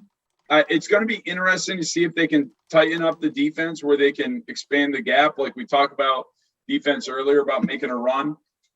It's going to be interesting. I like the way they play. I'm always a fan of that up and down style. It's just, the schedule, it's tough to get a really good gauge on kind of where they are at and how good they are, or if they're, just kind of outside of the top 25. I appreciate it. Good idea. I won't take too much time because I want to keep it moving, especially for Ryan. My deep dive would be Barry, 13-2. I think they're a team that getting slept on a little bit. One loss is to Oglethorpe. That's not a bad loss. One loss to Carthage after they beat Wheaton, but I think we've mentioned them before. I kind of like Barry as a deep dive time. As of last week, I was 1, 2, 3, 4, 5 of their 11 votes. So there you go. All right. So dubious, Ryan, go ahead. So it's one of these that you hate to point out because it's obviously a really good team. But I'm a little dubious of where Whitworth is sitting overall in the poll. I've got them kind of hovering between the 20 to 30 area. I don't always feel comfortable voting for them where they are right now. Obviously, long track record, one of the winningest programs over the last decade. They've got some solid players there. Just not sure what to make of them, right? They took that trip out early in the season to Platteville and got clobbered. They lost the at Whitman in the rivalry game. And then just, this weekend, a 2-point game at George Fox. I know Jordan Lester, who's been really important for them as a point guard, has not been playing the last few games. Of course, he's got a long injury history, so I hope he's okay and will be able to get back. But it's one of those teams that I just, they don't have one breakout star. They've got a lot of good scorers, but you wonder, are they ready to make that bump up? We have them in the teens on the poll, and I'm just wondering if that's a little bit of a reputation wave more than what they're actually doing this year. Mike, I'll let you go first. I think Ryan's got a point. To be honest, I have them around 13, and largely it's because of the reputation wave, and I respect their program very well. Coming from kind of what their makeup is, and you touched about it, Ryan, but they have 5 players that are averaging double digits. That typically is the makeup of an awesome team. The trouble is when the game is on the line, like maybe it was against Whitman and so on and so forth, who of those 5 is going to be quote unquote the dude? And I think like that's where like when I was with Coach Hickson at Amherst, not to continue to name drop him, but we had he gets enough. We had 5 players that averaged double digits, but our quote unquote the man in the locker room was Andrew Olson, the National Player of the Year. So we knew that when the game was online, we were going to him. I don't know if Whitworth has that. Like you said, that the true litmus test was when you play Platteville, and I think they were like a deer in headlights that game, and I think. Yeah, and their conference competition has not been as good as we expected either. So it's hard to know how to judge those games that they're winning by, 20 against a Pacific Lutheran who we think is pretty good, but it's just hard to know exactly. And like I said, it's dubious. I don't exactly know. I don't want to disparage them, and I certainly hope they do well. But I'm just I think they're a little high. Hey, I've got them 15 last week, 14 this week. I'd be lying if I told you I was confident in that. I think they're a good team. They're well coached, but they've had some results that certainly had me shaking my head, including a win over Pacific Lutheran, which you pointed out. 97-69. I've seen Pac Loon. I thought they were darn good. I was surprised by the result. They've got Willamette at home coming up this week, and then they've got a 4-game grind in 2 weekends: Linfield Pacific, Pacific Lutheran, and Puget Sound, all on the road. They've got Whitman out of the way. They're done with them. They won't play them again. So we don't have to worry about the rivalry game at the end, but they've got that grind, and I think that's going to be a true good litmus test to just how good this Whitworth team is. Mike, your dubious team. I apologize.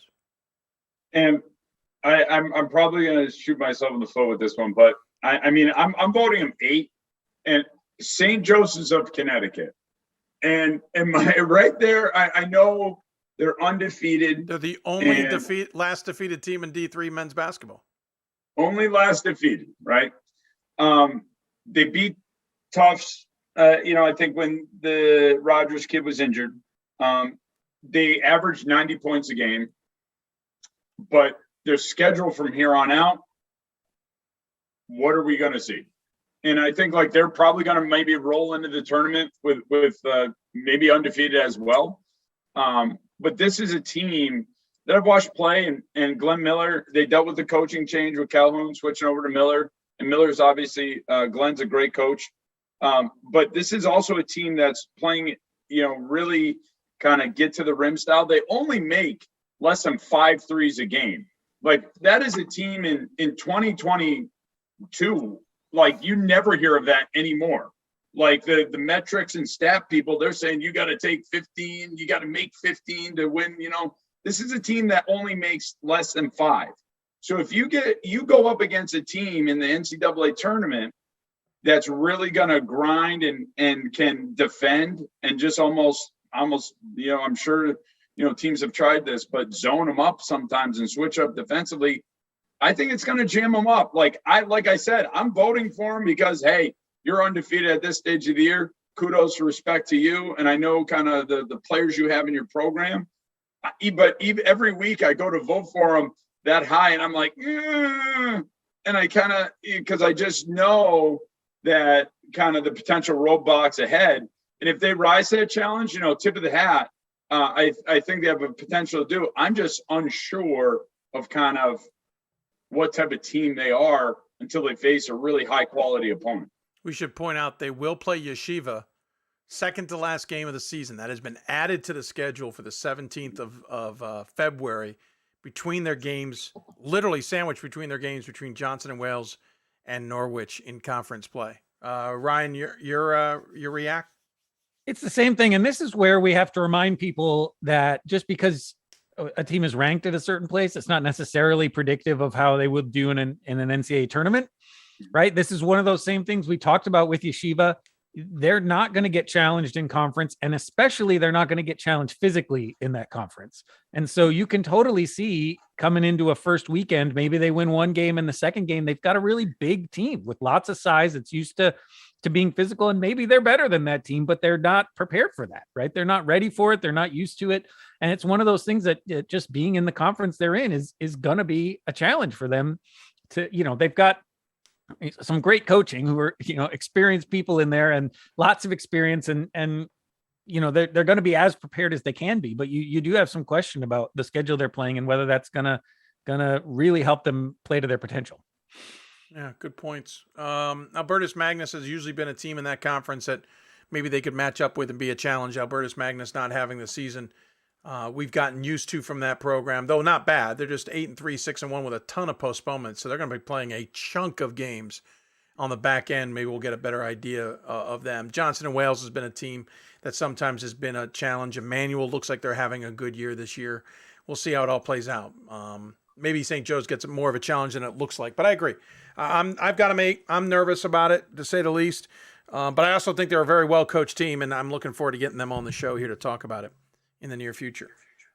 Switching gears, debatable team. By the way, I didn't really have a dubious team. I think we've covered so many of them that there's not many other places I could go.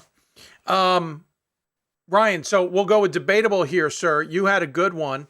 We kind of took Mike's out from under him with your dubious with Whitworth, but we had a good debate there. But so who do you think should be debated here?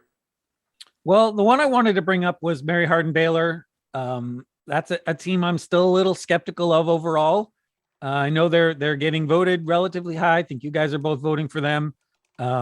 Obviously, super talented player in Josiah Johnson. Guy who can defend and score and just really one of the most talented players we've got at the division. And yet their record hasn't been great, and they don't have a ton of super high quality opponents on there. And I'm just not sure what to make of them. Michael, do you want to take your first shot at it? Yeah, I'll take first shot. So I'm voting for him around like 17. Now, mind you, perspective-wise, Laterno I have is 18, which basically means I don't know what to think of him quite as much either. I think you bring up a point where Josiah is very talented, no doubt about it. And he's averaging about 1 billion points a game, 25, 26, whatever it is. I think with him and their team makeup is they obviously rely heavily on him. If something were to happen, if something were to happen and he gets shut down for whatever reason, who's going to step up? And I know they got some players like Prince and Feely, but I just don't know where they're at too. It's kind of like you talked about at the beginning of the show, Dave, that I have a log jam at the bottom of my rankings, and I'm trying to figure it out along the way. I think that they are very talented, well coached. We can kind of go back and forth, on all those kind of coach speak talks, but I mean, I think they're good enough to be ranked, and I'm hoping that they prove more so, but I'm still kind of on the fence with them as well. I saw them in Vegas. I came in a little skeptical. I didn't leave blown away. They weren't the best team there, and Cliff Carroll knows I think that way. Josiah Johnson is very good. He didn't have a great game. From what I'm told, he's playing injured. And I think that's what's key for me in realizing that Johnson can have an off game because he's just not 100%. But I don't agree that he's the only one they're relying on, because I think with for example, the first game he played, he didn't look great in, but other guys stepped up. And in the second game, he looked great. And he's had other games where he set program records. But I think Ty Prince is a dangerous weapon. I think Luke Feely is one you can't ignore. Carson Hammond, averaging not double digits in scoring, but he's a threat for you. You got to keep an eye on him, especially outside the arc at 42%. Nathan Stoltz, I was impressed with. There's other guys on that team. So if Johnson's having a bad night, there are other guys who can play well. Now, they got to be ready to play well at a moment's notice, certainly. And I don't think they're world beaters at all. I've got them in the 20 to 25 range, and I'd be comfortable at some point I got them up near 15, depending on how other things play out and how they're playing. I don't think they're world beaters, but I think they deserve to be top 25. I don't think they can be appreciated with just how good they can be. The problem is it's a potential right now. It's not an overall. And that's where I think it's challenging. And that's what I think so many people are seeing, that the potential is really there. And to be fair, they did beat Ozarks the other night. Just Johnson didn't play. They still scored 85. Right. They won easily. It's and you watch the games and you can, I don't know. I guess I'm more frustrated. I'm sure Cliff feels the same way. I watch the games and I just go, they could be even better than this. Like, you watch agree with you. Some of the disciplines, some of the they're not everybody's running hard on every play, and hopefully he can use some of this if he's watching us talk about it tonight, that the talent and the potential is there for them to be a top 10 team, I think, but I'm just not sure I've seen them play that way yet. And I've had them that high under that thought, and I haven't seen them play that well. I think the potential is they could absolutely be dynamite. They just haven't been able to totally come together. And we could talk about whether that's injuries, whether that's COVID, whether that's other things in play. Cliff Carroll, let's be honest, is still somewhat of a new coach with that program. So they're still kind of learning his system versus Ken DeWeese's system. Yeah, they had last year, but it wasn't a full year, and they're still broken up this year. That might be the key here.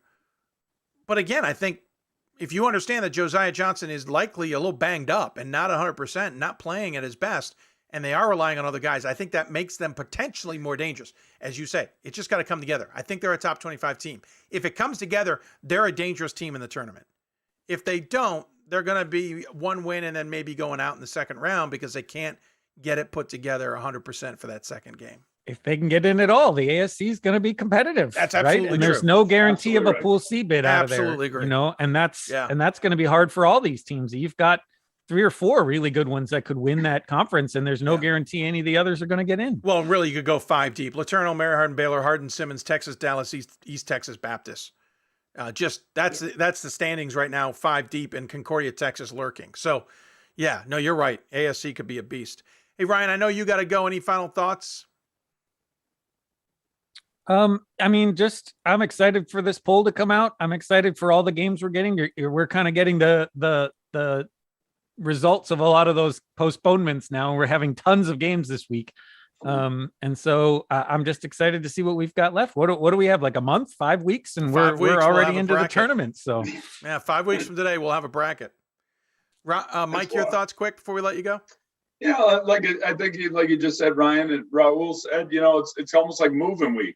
There's a lot of big time games happening this week, especially like you said, because of the postponements, conference play heating up, especially, in some of the Northeast, I'm going to be watching Elmhurst a lot because I still don't know how to read them.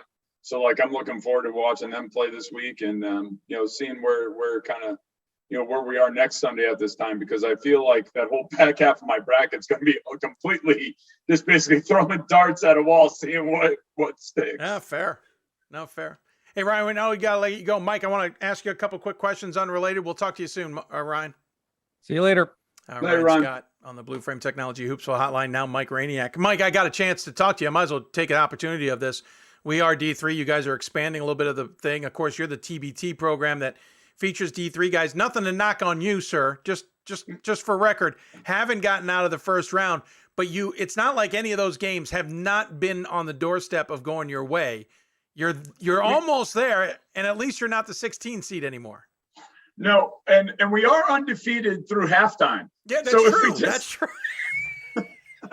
If you're betting for us in Vegas, take the first half. There you go. You make a mortgage payment on us. Yeah, there you go. I like it. Then everybody goes, okay, now we know who they are. Yeah. So I think for us, when I first started, it was about growing the brand, kind of helping our players expand their opportunities. And I think players like Eric Demers from Gordon is really taking advantage of that. He's doing phenomenal in the G League right now. And now all of a sudden, you got different other Division III players starting to kind of trickle into the G League or higher up. Whereas before, when I was coaching, you basically had DeBartolomeo and pretty much that was it. Where now we're starting to have a lot of other opportunities for Division III players to play at that next level, which only helps our player pool to kind of choose from, which makes it even more difficult. What's been really cool for myself and Coach Matt Droney from Babson, is just the expanding of the brand. Like this year, we're adding Jason Harris, who I know you've had on the show a couple times from UMass Boston. I coached with him up at Plymouth State. So him and I go way back, and I'm looking forward to having him join us. We got the website up and running. We're working on a partnership, and even a way to continue to honor Division III on our jerseys, which I'll talk about kind of later on. I'm kind of working through the logistics of it, but I think like as far as the talent pool, our players are now older. And we're getting returners, and I'm looking forward to kind of where it takes us. We are going back to Wichita, so we're going to be kind of, that's our kind of jam out there. And we have like nowhere near D3, but whatever. Nowhere near D3, but it's essentially located because all of our players are natural, are kind of all over. Yeah, true. So we're just kind of flying in. And we got a great operations staff, kind of assistant coach, and David Clark, who we met out there, and he's kind of our contact, working everything, fundraising. So things are moving, and I'm looking forward to kind of where they go. And thanks for bringing up the 0-3. I kind of look at it like coach speak. I look at it at 3-0 because you got to find the silver lining. But we're going to get there, and when we do, it's going to be awesome. Is there any frustration that you get some guys who then go on to other teams in the TBT, or you get some D3 guys who are associated with other programs? I mean, it's great that more D3 guys are in it. Don't get me wrong. Mm-hmm. I think it's awesome to see other D3s, but do you get concerned it waters down your thing, or you're losing the talent you'd like to have? In a perfect world, if we had the team that I wanted to have, we would have already won a lot of games. Sure. And I do think that, like I understand scheduling conflicts, some players might be able to do it 1 year, not another year. Yeah. I do think that there is and this is where I'm going to kind of get on my soapbox. I do believe that there is a loyalty to Division III, and not for anything, like we've all kind of, what you've done for years, what Ryan's done, we've all supported the division. So I think that's something that you shouldn't shy away from. I think that's something you should embrace it. And I think just because, I think like that's something where you got to remember your roots, and that's just kind of the way I was raised. And I think like that's where, it does it hurt? Just only from a superficial viewpoint, I think, because I know, well, if we had this guy and this guy, we could even be better and things like that. But to be honest, the pool that we're dealing with right now, we have an awesome player pool. Like we got 3 players, Ashton Francis, who I think is doing really great stuff coming off the injury, playing in the G League. We got Eric Demers, he'll be back with us again, playing in the G League. We got a ton of blossoming players overseas, like Adam Fravor from Oshkosh, and that is having a phenomenal year. And Fenton Bradley, who played at WestCon, he's having a phenomenal year. So we're starting to get this flywheel really starting to move. So whereas early on, I would say that those roster decisions from the players I felt hurt us. I don't think if it's going to happen, I don't think now it's going to affect us too much because we have such a broadened pool. Well, I appreciate the perspective. Just wanted to get a quick update on things. Obviously, there's more coming down the road, so we'll talk more down the road on those developments. But congrats on keeping it going, sir. Thank you. I appreciate all you guys' support, and please put the jersey in the back. I want to see the jersey in the back, and I think like it's always it's cool to kind of see, like it's almost like right now, like I'm watching all these games going on, and I'm watching Josiah Johnson from Mary Hardin Baylor, and Terrell from Yeshiva. And, it's almost like kind of like getting back in the recruiting game, being like, well, look at down the line, look at what we could have here, and it's pretty exciting stuff. And it keeps me involved, which is awesome. Well, it was fun. It's fun to see happen. And the games have been fun to watch. It may not be going, the right way in those 3 games in terms of a victory, but you're in the conversation. And at least it's not look at D3. It's like, no, look at D3. These guys are legit, and that's fun to see. Thanks as always, buddy. Good luck. We'll look forward to getting you back on with another double take at some point, and enjoy the rest of your week. You too. Take care. Stay warm. I think we're all going to get some snow this weekend. So Oh, we'll see. You might. I'm not holding my breath down here. I got a foot. Oh, I'd love to have that. Take care of yourself, bud. Take care. Bye. Mike Rejniak joining us on the Blue Frame Technology Hoopsville hotline. And great update there on the We Are D3. I keep calling it the YD3. We Are D3 TBT program. Great to have him on. Appreciate him time. We got some more guys to get on to the wheel that is the double take. Women will do on Thursday, assuming we can get some people on board during the day. And then next Monday, we'll get some new faces as well. We're going to take a quick break. When we come back, we'll wrap up the show, final thoughts, and a couple of other things along the way. You're listening to Hoopsville, presented by D3Hoops.com from the WBCA NABC Studios. More after this. It's on us to stop sexual assault. In any way that we can. To get a friend home safe. To never blame the victim. It's on us. To stand up. To make our community safe for all. It's on us. It's on us to look out for each other at parties. It's on us. To be more than just a bystander. To step up and say something. It's on us, all of us. To stop sexual assault. Learn how and take the pledge at itsonus.org.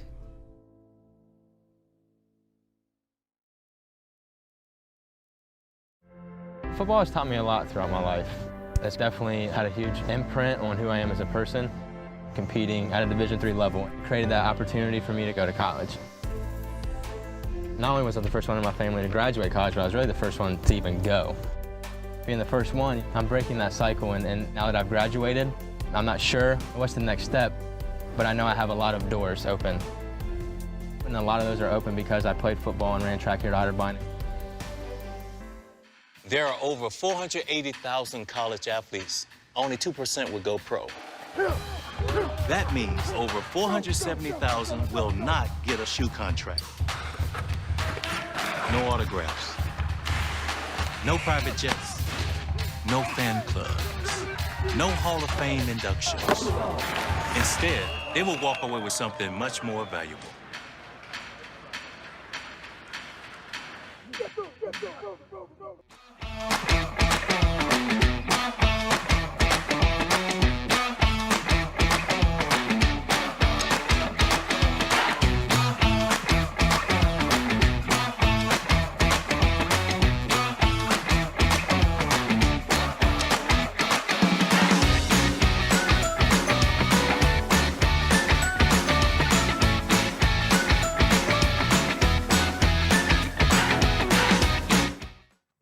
Welcome back to this matinee version of Hoopsville as we wrap things up from the NABC Studios, which reminds me to some degree about our partnership with the NABC. National Association of Basketball Coaches works to further the best interests of the game of basketball and coaches and players who participate in the sport. The NABC thanks its nearly 5,000 member coaches, including the many Division III coaches who impact our game, for upholding the core values of leadership, advocacy, service, education, and inclusion. For more information on the NABC, head to nabc.com. Really want to thank our partners at the NABC for their help. Want to thank our partners at Blue Frame Technology for their help as well. It's still some gremlins to try and work out the exact way we're going to run commercial breaks and all that stuff. But also the fact that my son is not in studio, he's in school, is why we're back to the old school way of doing it. But we will progress forward. But Blue Frame Technology and their production truck software, along with their T1 sports apps in terms of streaming, are outstanding, and we thank them for their partnership. If you decide to stream via Blue Frame Technology or want more information on their production truck software, please make sure to give them a call or email them, and make sure you let them know that you heard about it here on Hoopsville. Also, thanks to our partnership at the Women's Basketball Coaches Association. A little bit different this year. We'll hopefully move forward back to the way we've been doing things, but I do want to thank the WBCA for their help. Again, programming updates. The next few shows will all be midday shows. This coming Thursday will be a 1 o'clock show. Next Monday will be a 1 o'clock show, all Eastern time. The following Thursday, February 3rd, we're planning on the marathon. I got a bunch of good ideas. We're going to send out emails to start as soon as tomorrow on those segments. Then the 7th of February will be another daytime show due to schedule commitments I now have. February 10th, we're going to have to put out a pre-taped show, it looks like, because I'm going to have to travel to Houston. And then the following week, the 14th, we believe we'll be back to our normally scheduled 7 o'clock show. And that's it. We're going to wrap things up. A quick note again about the NCAA. Meg Barber brought up something I think is going to be very interesting to watch in Division III moving forward. Soccer Coaches Association wanted there to be games or days between the semifinals and championship, and it was denied, even though the Coaches Association said they'd pay for it. It was denied for good reason. It was denied because if you're going to do it with soccer, you got to do it for all championships, and Division III hasn't decided whether to do it for all championships because they got to look at the budget. It was on the table to be discussed before COVID. COVID obviously changed that equation.